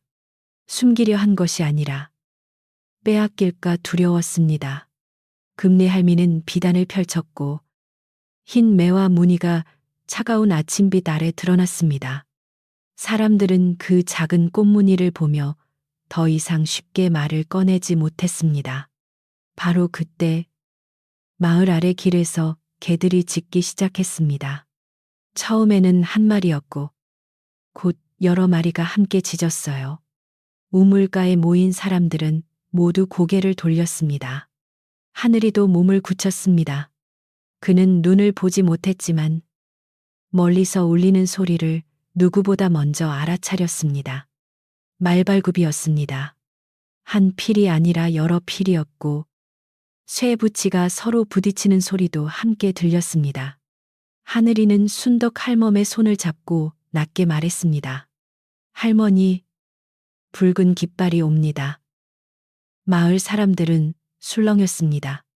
어떤 이는 집으로 달아나려 했고 어떤 이는 우물가에 그대로 얼어붙었습니다. 강 씨의 눈은 순간 번뜩였습니다. 그는 두려움보다 먼저 욕심을 떠올렸지요. 이제 관에서 온 것이 틀림없다. 내가 먼저 말해야 한다 하고 중얼거렸습니다. 순덕 할멈은 하늘이를 품쪽으로 끌어당겼고 금내 할미는 조용히 그 앞을 막아섰습니다. 돌쇠 영감은 사당 쪽을 바라보며 낮게 말했습니다. 이제는 숨을 때가 아니라 곧게 서 있을 때요. 말발굽 소리는 점점 가까워졌습니다. 눈 덮인 길 위로 먼지가 아니라 흰김이 피어올랐고 마을 어귀의 소나무 사이로 붉은 천조각이 언뜻 보였습니다. 하늘이는 떨리는 숨을 가다듬었습니다. 지난밤 꿈에서 들은 말, 마을이 서로 의심하면 문이 닫힌다는 말이 떠올랐어요. 그는 순덕 할멈의 손을 놓지 않은 채 앞으로 한 걸음 나섰습니다. 할머니, 제가 말하겠습니다. 꿈이 제게 온 까닭이 오늘이라면 저는 도망가지 않겠습니다. 순덕 할멈은 아이의 작은 손을 두 손으로 감쌌습니다. 그녀는 가난했고 글도 몰랐고 힘센 친척 하나 이길 재주도 없었습니다. 그러나 그 순간만큼은 자신의 마른 손이 아이를 세상 앞에 세우는 뿌리가 되어야 한다는 것을 알았습니다. 그래, 하늘아. 네가 말하면 나는 곁에 서 있으마. 하늘이는 고개를 끄덕였습니다. 우물가의 사람들도 조금씩 뒤로 물러나 길을 만들었습니다. 겨울 아침의 공기 속에서 숨겨진 일이 드디어 드러날 문턱에 이르렀습니다. 말발굽 소리는 마을 어귀에서 멈추지 않았습니다. 눈 덮인 길을 따라 붉은 깃발이 먼저 보이고 그 뒤로 갑옷을 입은 군사들이 천천히 들어왔지요. 말들의 콧김은 하얗게 퍼졌고 쇠고리가 부딪힐 때마다 우물가에 모인 사람들의 어깨가 움찔했습니다. 맨 앞에는 회색 털가죽을 두른 장수가 있었고 그 곁에는 먼 길을 달려온 듯 얼굴이 지친 젊은 관리가 있었습니다. 관리의 눈은 사람들을 훑다가 하늘이에게 멈추었습니다. 마을 사람들은 길 양쪽으로 물러섰습니다. 아이들은 어머니 치마 뒤에 숨고 늙은이들은 지팡이를 꽉 쥐었지요. 순덕 할멈은 하늘이의 손을 놓지 않았습니다. 하늘이는 앞을 볼 수 없었지만 말이 멈추는 소리와 군사들이 숨을 고르는 소리로 그들이 멀리서 급히 왔다는 것을 알았습니다. 젊은 관리가 앞으로 나와 낮지만 또렷한 목소리로 물었습니다. 이 마을에 눈먼 사내 아이가 있느냐? 흰 매화의 표식을 지닌 아이를 찾고 있다. 그 말이 떨어지자 우물가가 얼어붙은 듯 조용해졌습니다. 순덕 할멈은 하늘이의 손을 더 세게 잡았고 금내 할미는 입술을 굳게 다물었습니다. 강심한이 한 걸음 빠르게 앞으로 나섰습니다. 그는 고개를 깊이 숙이며 일부러 떨리는 척 말했습니다. 나리, 그 아이는 제가 오래전부터 살피고 있었습니다.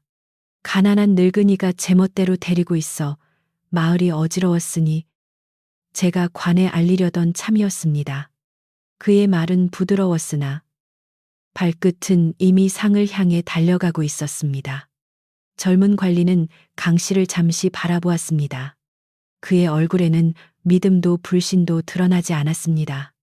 네가 아이를 살폈다 하였느냐? 그럼 아이의 이름과 처음 온 날을 말해 보아라. 강 씨는 잠깐 말을 잃었습니다. 그는 하늘이가 냇가에서 발견된 날을 정확히 알지 못했고 아이가 직접 말한 이름도 남에게 들은 것뿐이었지요. 그래도 그는 얼른 대답했습니다. 하늘이라 부르며 겨울이 오기 전 어느 날 왔습니다. 제가 뒤에서 줄곧 지켜보았습니다.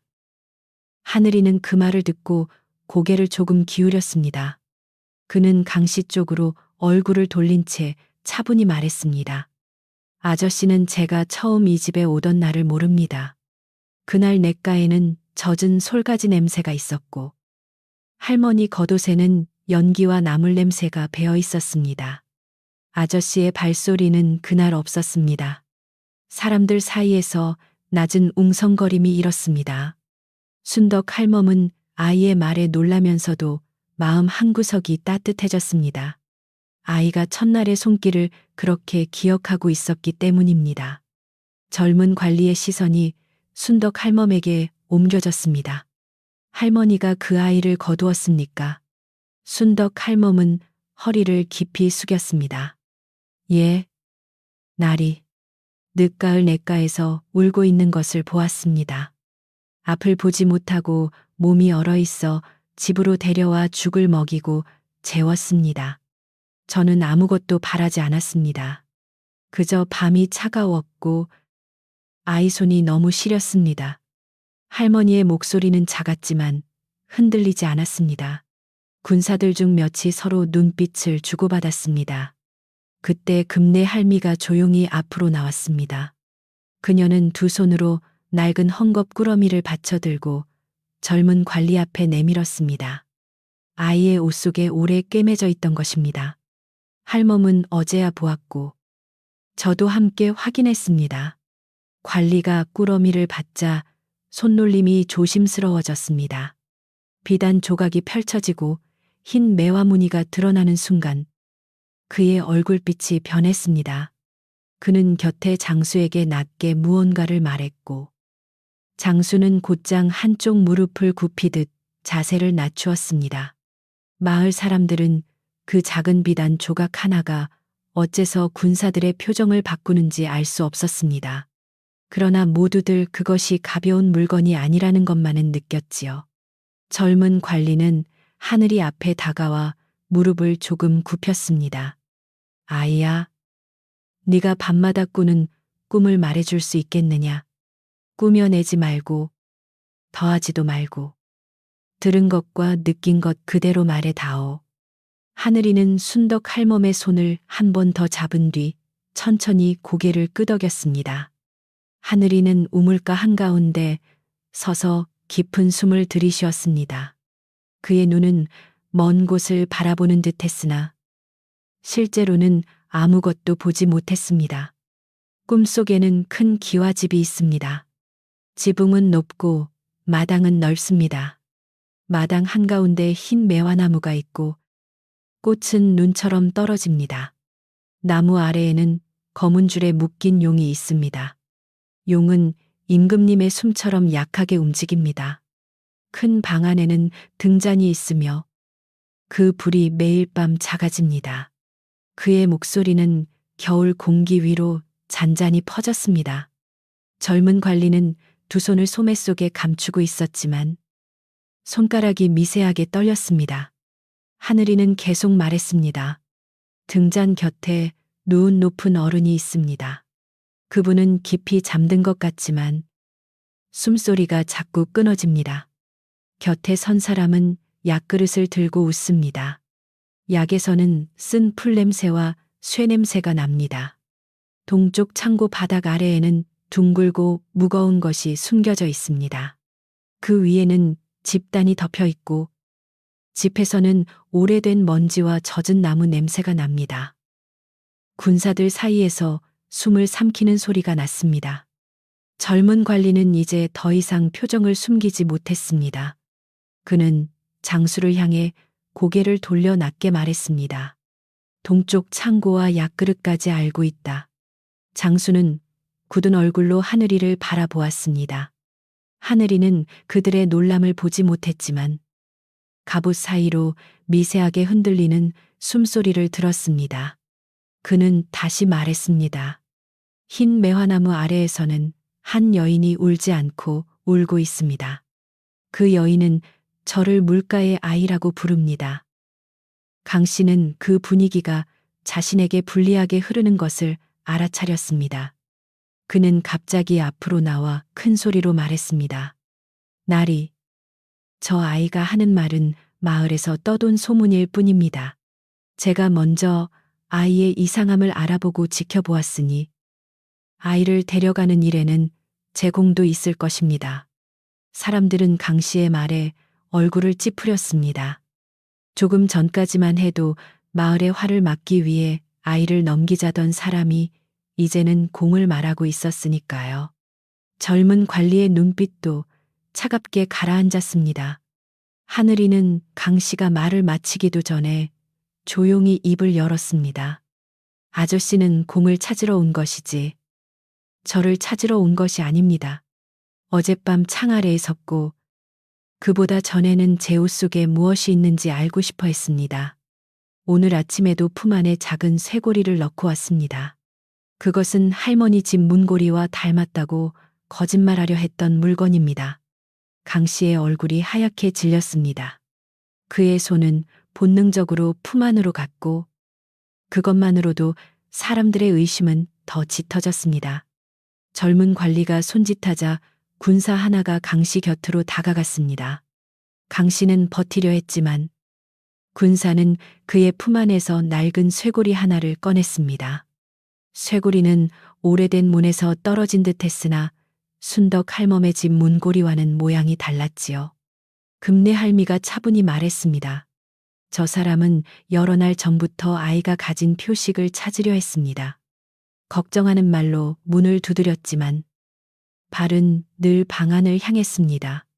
돌쇠 영감도 지팡이를 짚고 고개를 끄덕였습니다. 강 씨는 크게 소리쳤습니다. 이 늙은이들이 한 통속이 되어 나를 모함한다. 나는 마을을 위해 나섰을 뿐이다. 그러나 그의 목소리는 높을수록 더 가벼워졌습니다. 하늘이는 고개를 숙인 채 말했습니다. 정말 마을을 위했다면 밤의 창 아래로 오지 않았을 것입니다. 이 한마디가 우물가의 눈처럼 조용히 내려앉았습니다. 사람들은 더 이상 강씨 편에 서지 않았습니다. 그의 아내도 멀리서 얼굴을 가린 채 뒤로 물러섰고 강씨의 어깨는 처음으로 작아 보였습니다. 젊은 관리는 군사들에게 강씨를 우물가 한쪽에 세워두라고 명했습니다. 묻거나 끌고 가지는 않았지만 더는 말을 섞지 못하게 했지요. 그러고는 순덕 할멈에게 정중히 고개를 숙였습니다. 할머니, 궁에서는 오래전 사라진 아이를 찾고 있었습니다. 흰 매화의 표식은 장난으로 만들 수 있는 것이 아닙니다. 또한 이 아이가 말한 동쪽 창고와 약그릇은 바깥으로 새어나간 적 없는 일입니다. 마을 사람들은 그 말을 듣고 비로소 소문의 무게를 깨달았습니다. 장수가 앞으로 나와 상황을 설명했습니다. 왕궁에서는 오래전부터 임금의 병이 낫지 않았고 충성스러운 신하 몇이 차례로 사라졌다고 했습니다.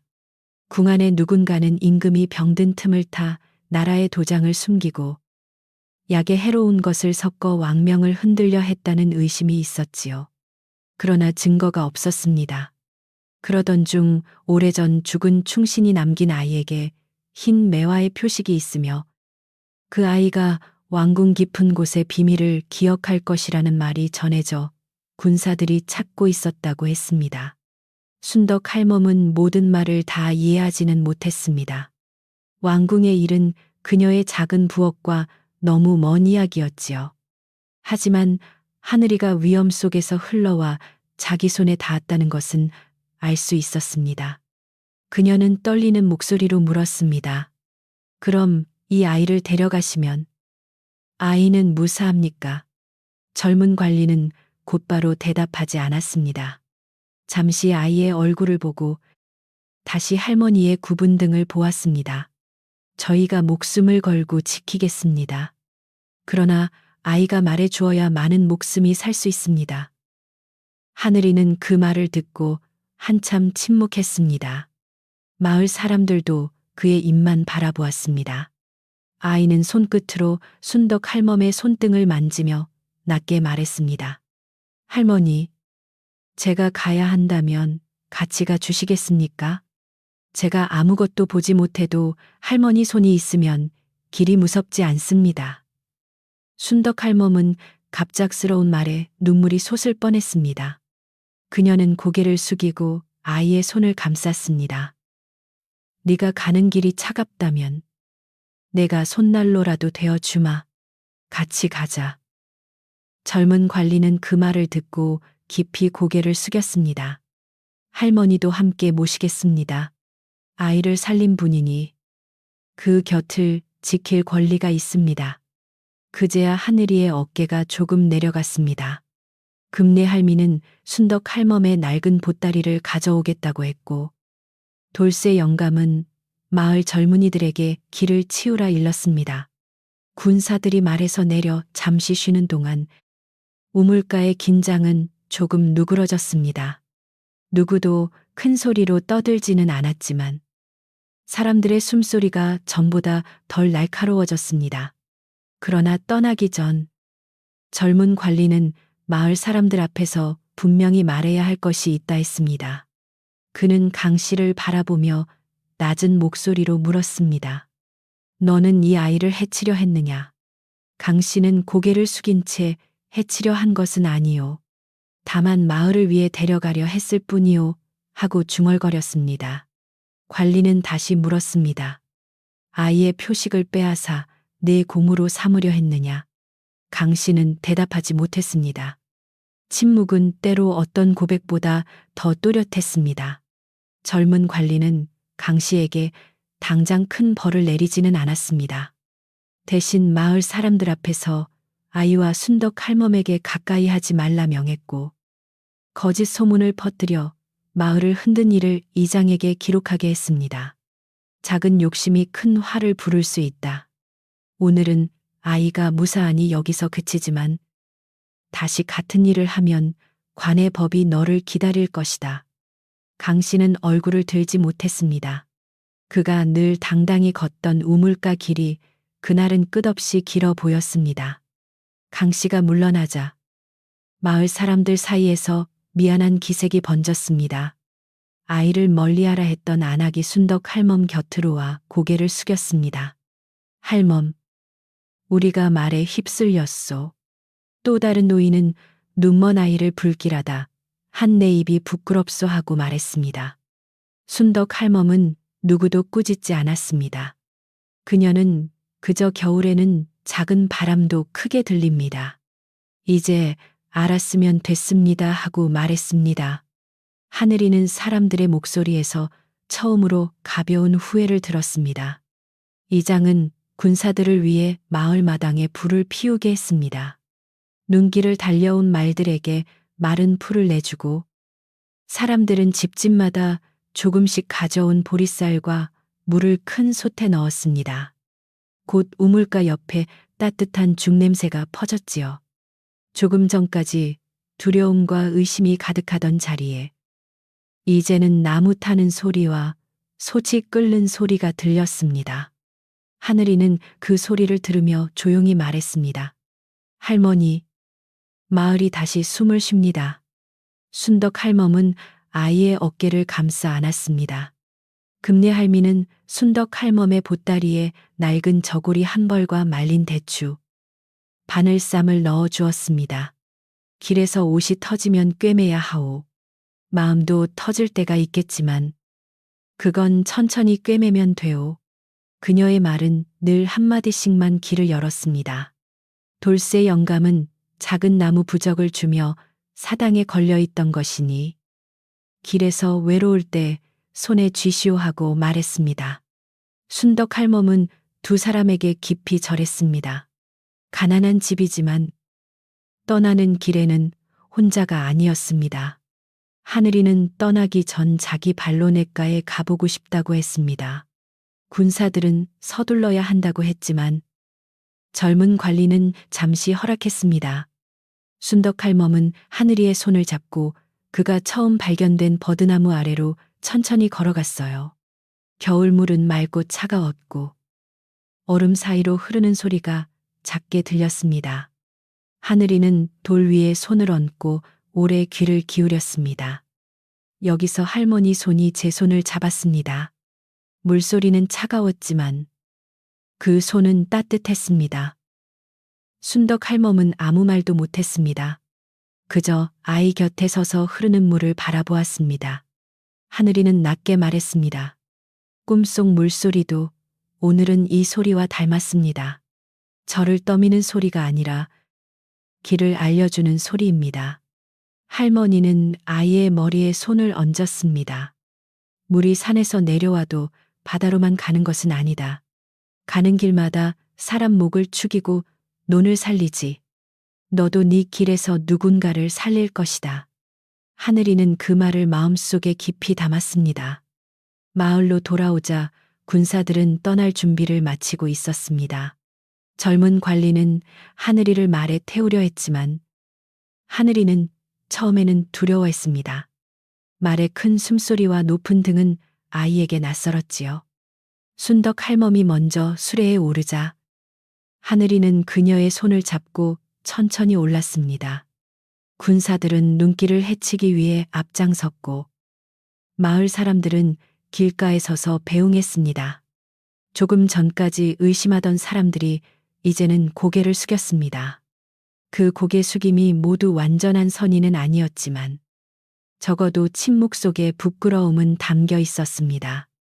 수레가 움직이기 시작할 때 강 씨는 멀리 자기 집 다말에 서 있었습니다. 그는 아무 말도 하지 못했고 누구도 그를 부르지 않았습니다. 하늘이는 그쪽을 보지 못했지만 그곳에서 나는 무거운 숨소리를 들었습니다. 그는 순덕 할멈에게 작게 말했습니다. 저 사람도 언젠가는 자기 발소리를 듣게 될까요? 할머니는 잠시 생각하다가 사람이 조용해지면 들릴 것이다. 다만 조용해지기까지 오래 걸릴 뿐이지 하고 대답했습니다. 아이는 고개를 끄덕였습니다. 마을 어귀를 벗어나기 전 젊은 관리는 마지막으로 사람들에게 말했습니다. 이 아이와 할머니가 돌아올 때 오늘의 말보다 따뜻한 밥으로 맞이하시오. 말은 이미 충분히 많았습니다. 그 말에 안악들이 눈시울을 붉혔고 이장은 깊이 고개를 숙였습니다. 돌쇠 영감은 지팡이를 들어 멀어지는 수레를 향해 흔들었습니다. 금내 할미는 아무 말 없이 서 있었지만 손끝으로 눈물을 훔쳤습니다. 겨울 햇살이 잠시 구름 사이로 나와 눈밭 위에 희미한 빛을 뿌렸습니다. 수레는 산길을 따라 천천히 멀어졌습니다. 마을의 초가집 지붕들이 하나둘 뒤로 사라지고 냇물 소리도 점점 작아졌어요. 하늘이는 순덕 할멈 곁에 바짝 붙어 앉아 있었습니다. 그는 두렵지 않은 척했지만 손끝은 차가웠습니다. 할머니는 자기 낡은 겉옷을 벗어 아이 무릎 위에 덮어주었습니다. 잠시 눈을 붙여라. 하늘이는 작게 웃었습니다.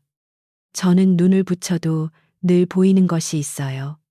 오늘은 할머니 손만 보이면 좋겠습니다. 그들이 떠난 뒤 마을은 한동안 말이 없었습니다. 우물가에 남은 사람들은 조금 전까지 벌어진 일을 되새기며 각자 집으로 돌아갔습니다. 누군가는 강씨 집 앞을 지나며 혀를 찾고 누군가는 순덕 할멈의 빈 초가집 문고리를 다시 단단히 걸어주었습니다. 이장은 젊은이들에게 눈이 무너져 지붕이 상하지 않도록 살피라 했고 안악들은 남은 죽을 나누어 아이들에게 먹였습니다. 두려움이 지나간 자리에는 늘 허기가 남는 법이라 따뜻한 죽은 사람들의 마음을 천천히 가라앉혔습니다. 그날 저녁 순덕 할멈의 빈집 부엌에는 불이 꺼져 있었지만 마당은 어지럽지 않았습니다. 금내 할미가 와서 장독대 뚜껑을 덮고 말림터의 무청을 안쪽으로 옮겨 놓았습니다. 돌쇠 영감은 사당으로 돌아가며 낮게 말했습니다. 사람이 지킨 집은 사람이 돌아올 때까지 기다릴 줄 아오. 바람은 처마 밑을 스치고 지나갔지만 그날 밤만큼은 아무도 그 집을 불길하다 하지 않았습니다. 작은 초가집은 주인을 기다리는 등잔처럼 어둠 속에 조용히 서 있었습니다. 산길을 내려가는 수레는 눈 위에 두 줄 자국을 남기며 한양을 향해 나아갔습니다. 산을 하나 넘을 때마다 바람의 냄새가 달라졌고 작은 마을의 굴뚝 연기는 점점 멀어졌지요. 순덕 할멈은 수레 한쪽에 앉아 하늘이의 어깨를 감싸고 있었습니다. 군사들은 말없이 길을 살폈고 젊은 관리는 가끔 뒤돌아 아이의 안색을 보았습니다. 하늘이는 앞을 보지 못했지만 길이 넓어지고 사람 소리가 많아지는 것을 귀로 먼저 알았습니다. 첫날 밤 그들은 산 아래 주막에서 쉬었습니다. 주막집 부엌에는 큰 솥이 걸려 있었고 장작불이 붉게 타며 젖은 신발을 말렸습니다. 순덕 할멈은 낯선 사람들 사이에서 몸을 작게 웅크렸지만 하늘이는 그녀의 손을 잡고 조용히 앉아 있었습니다. 젊은 관리는 따뜻한 국 한 그릇을 가져다 주며 먼 길이라 고되실 것입니다. 하고 말했습니다. 할머니는 고개를 숙이며 고된 길도 아이 손이 따뜻하면 갈만합니다 하고 대답했습니다. 그날 밤 하늘이는 오래 잠들지 못했습니다. 주막 바깥에서는 말들이 콧김을 내뿜고 군사들이 낮은 소리로 번갈아 보초를 섰지요. 순덕 할멈은 아이가 뒤척이는 것을 느끼고 꿈이 무섭느냐 하고 물었습니다. 하늘이는 이불 속에서 오늘은 꿈이 문 앞까지 와서 기다리는 것 같습니다. 안으로 들어오지는 않고 제가 준비되었는지 묻고 있습니다 하고 말했습니다. 할머니는 아이의 손등을 쓸며 준비가 덜 되었어도 손을 잡고 가면 된다 하고 말했습니다. 다음 날부터 길은 더 붐볐습니다. 장에 가는 사람들, 소금을 실은 수레, 장작을 파는 나무꾼, 관가로 향하는 말 탄사네들이 오갔어요. 사람들은 군사들의 붉은 깃발을 보고 길을 비켜섰고 수레 안에 눈먼 아이와 늙은 할머니를 이상한 눈으로 바라보았습니다. 하늘이는 그 시선들을 보지 못했지만 사람들이 숨을 멈추고 지나가는 소리는 들었습니다. 그는 순덕 할멈에게 작게 말했습니다. 큰 길의 사람들은 말보다 눈으로 먼저 묻습니다. 며칠 뒤 그들은 마침내 높은 성문이 보이는 곳에 이르렀습니다. 순덕 할멈은 한양의 성벽을 처음 보았습니다. 산골 마을의 돌담과는 비교할 수 없이 크고 단단해 보여 자신이 아주 작은 먼지가 된 듯 했지요. 성문 안으로 들어가자 사람들의 발소리와 수레바퀴 소리, 장사꾼의 외침, 말굽 소리, 종소리가 한꺼번에 밀려왔습니다. 하늘이는 잠시 귀를 막았습니다. 꿈속에서 듣던 큰 집의 소리가 현실의 소리와 뒤섞이기 시작했기 때문입니다. 궁궐 문 앞에 이르자 군사들의 움직임이 더 엄숙해졌습니다. 젊은 관리는 먼저 들어가 소식을 전했고 순덕 할멈과 하늘이는 작은 대기방에 앉아 기다렸습니다. 방은 따뜻했지만 할머니는 마음이 얼음처럼 굳어 있었습니다.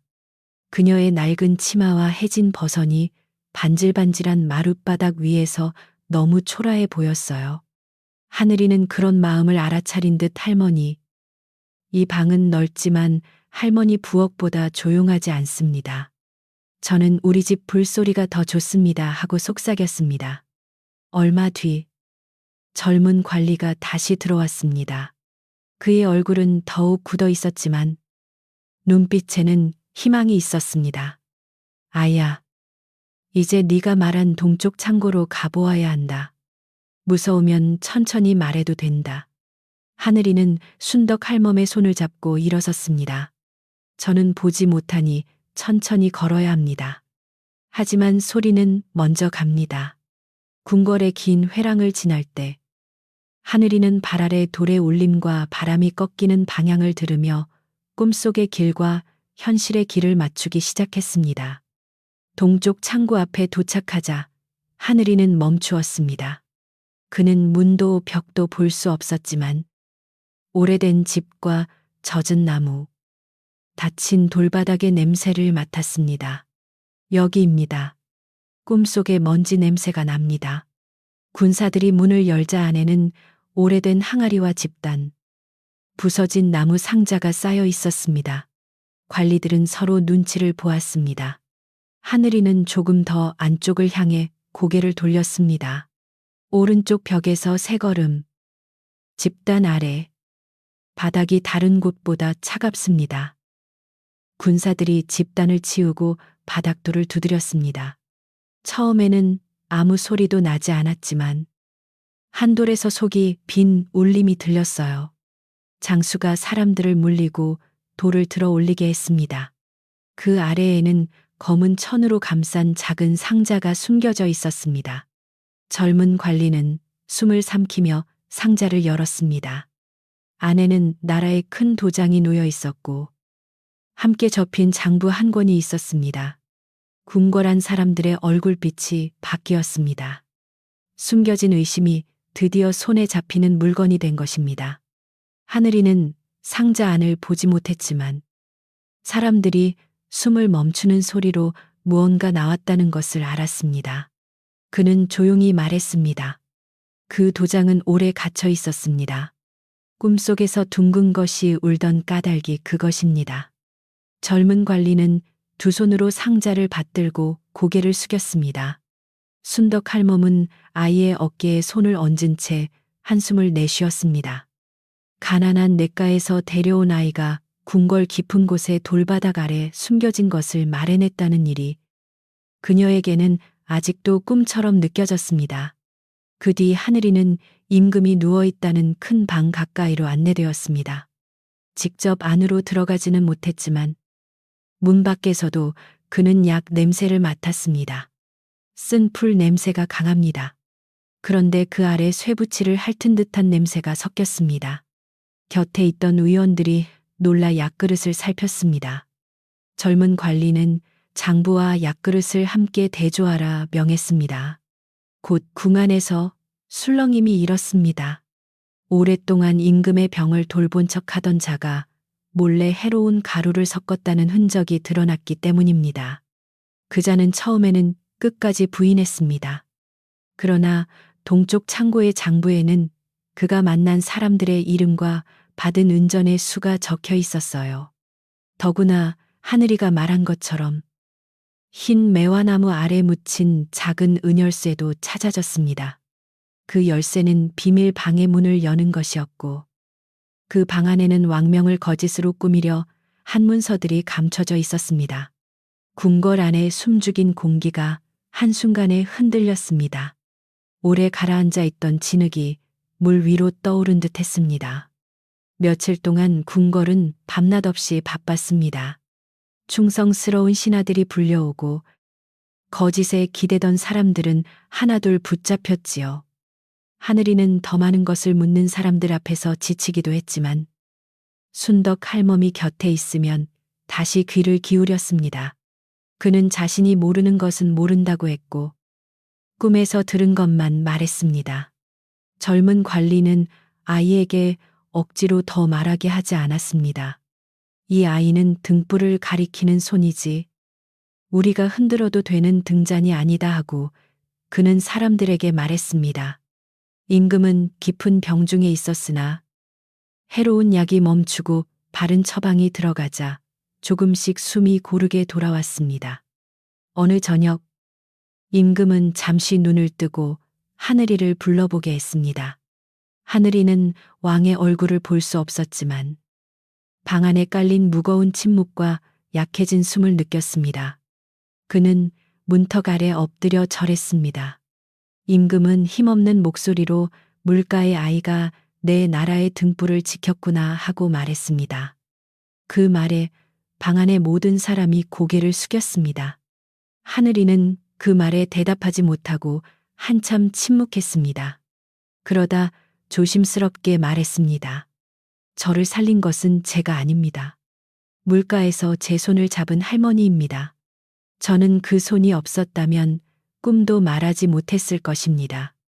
순덕 할멈은 너무 놀라 고개를 더 깊이 숙였습니다.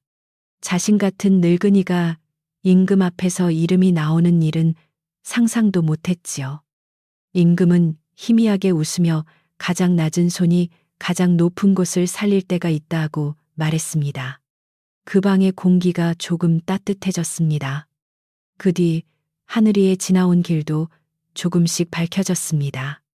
그는 왕족이거나 권세를 다툴 아이가 아니었습니다.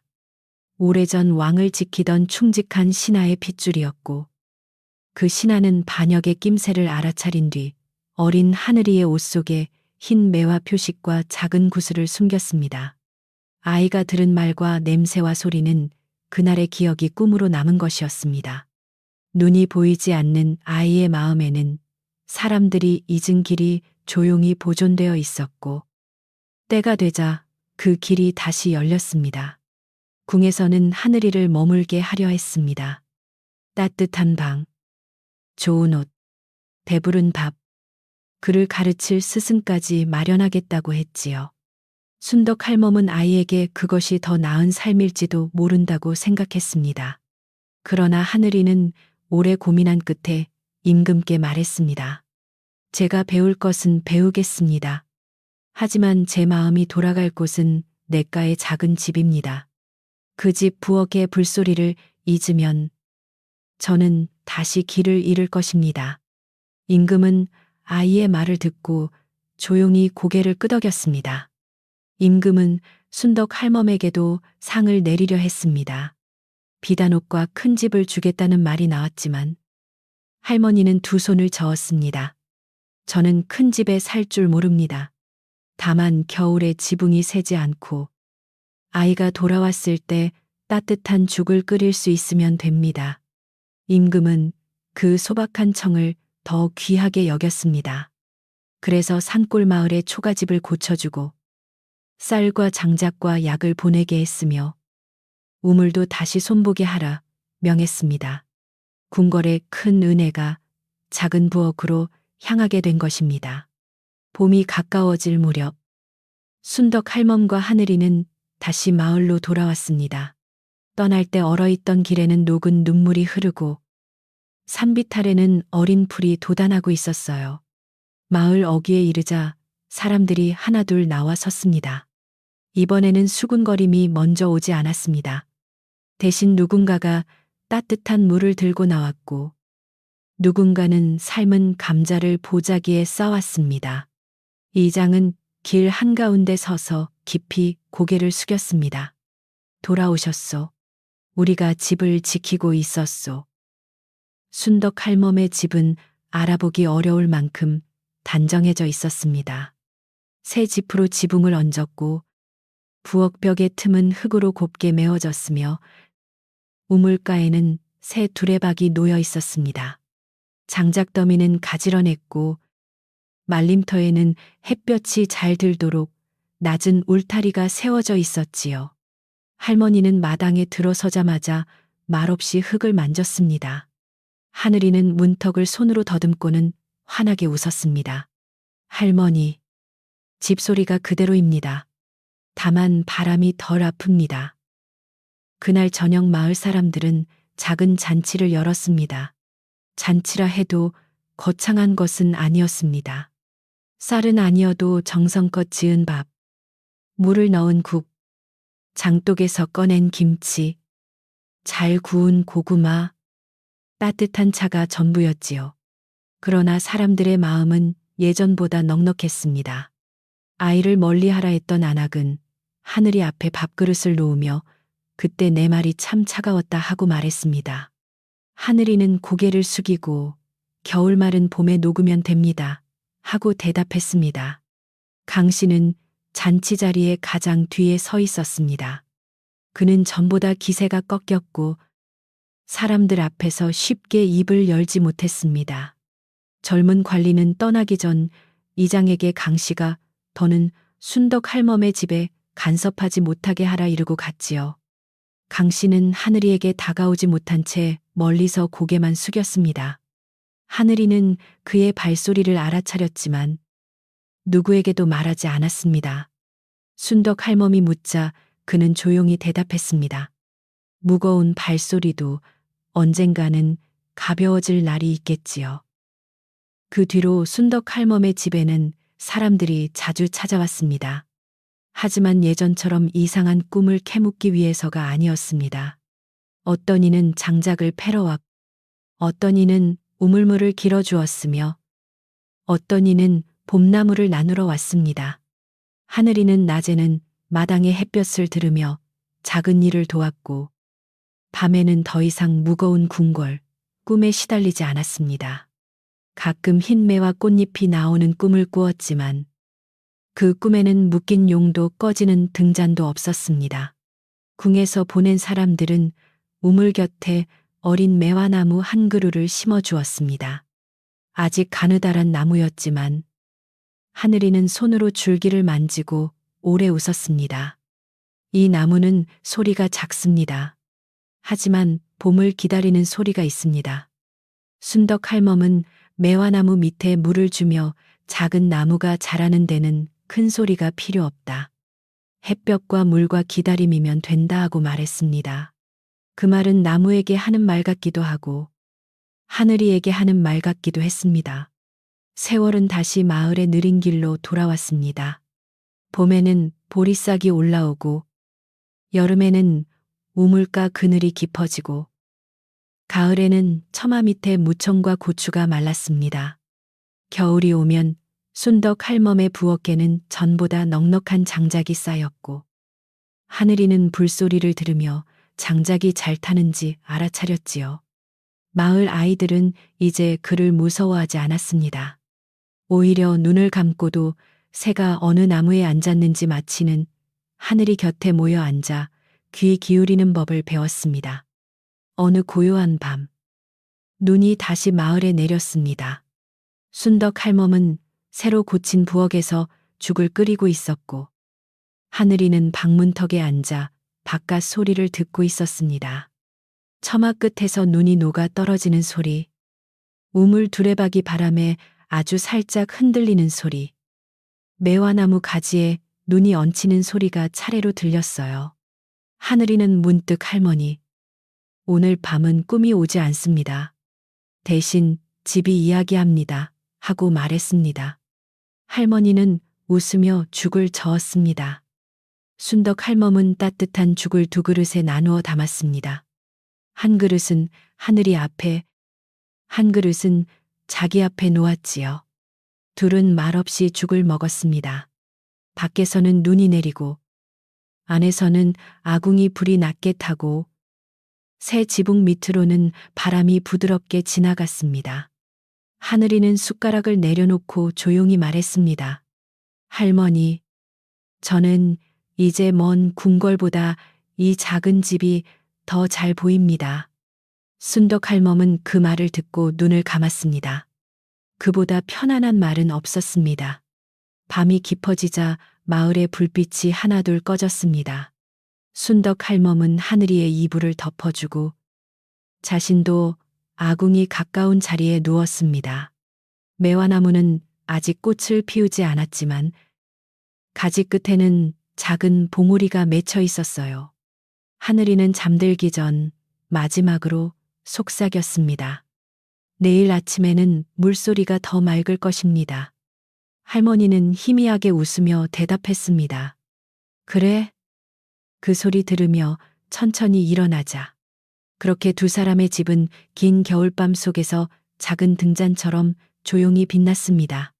그리고 그 뒤로도 산골 마을 사람들은 가끔 그 이야기를 떠올렸습니다. 냇가에서 울던 눈먼 아이와 가진 것 없는 손으로 그 아이를 품은 할머니가 나라의 큰 어둠을 걷어냈다는 이야기였지요. 그러나 순덕 할멈은 그런 말을 들을 때마다 그저 고개를 저었습니다. 나는 큰일을 한 것이 아니다. 추운 아이에게 주간 그릇을 준 것뿐이다. 마을 사람들은 그 말을 오래 기억했습니다. 때로는 세상을 구하는 일이 따뜻한 그릇 하나에서 시작된다는 것을 알게 되었으니까요.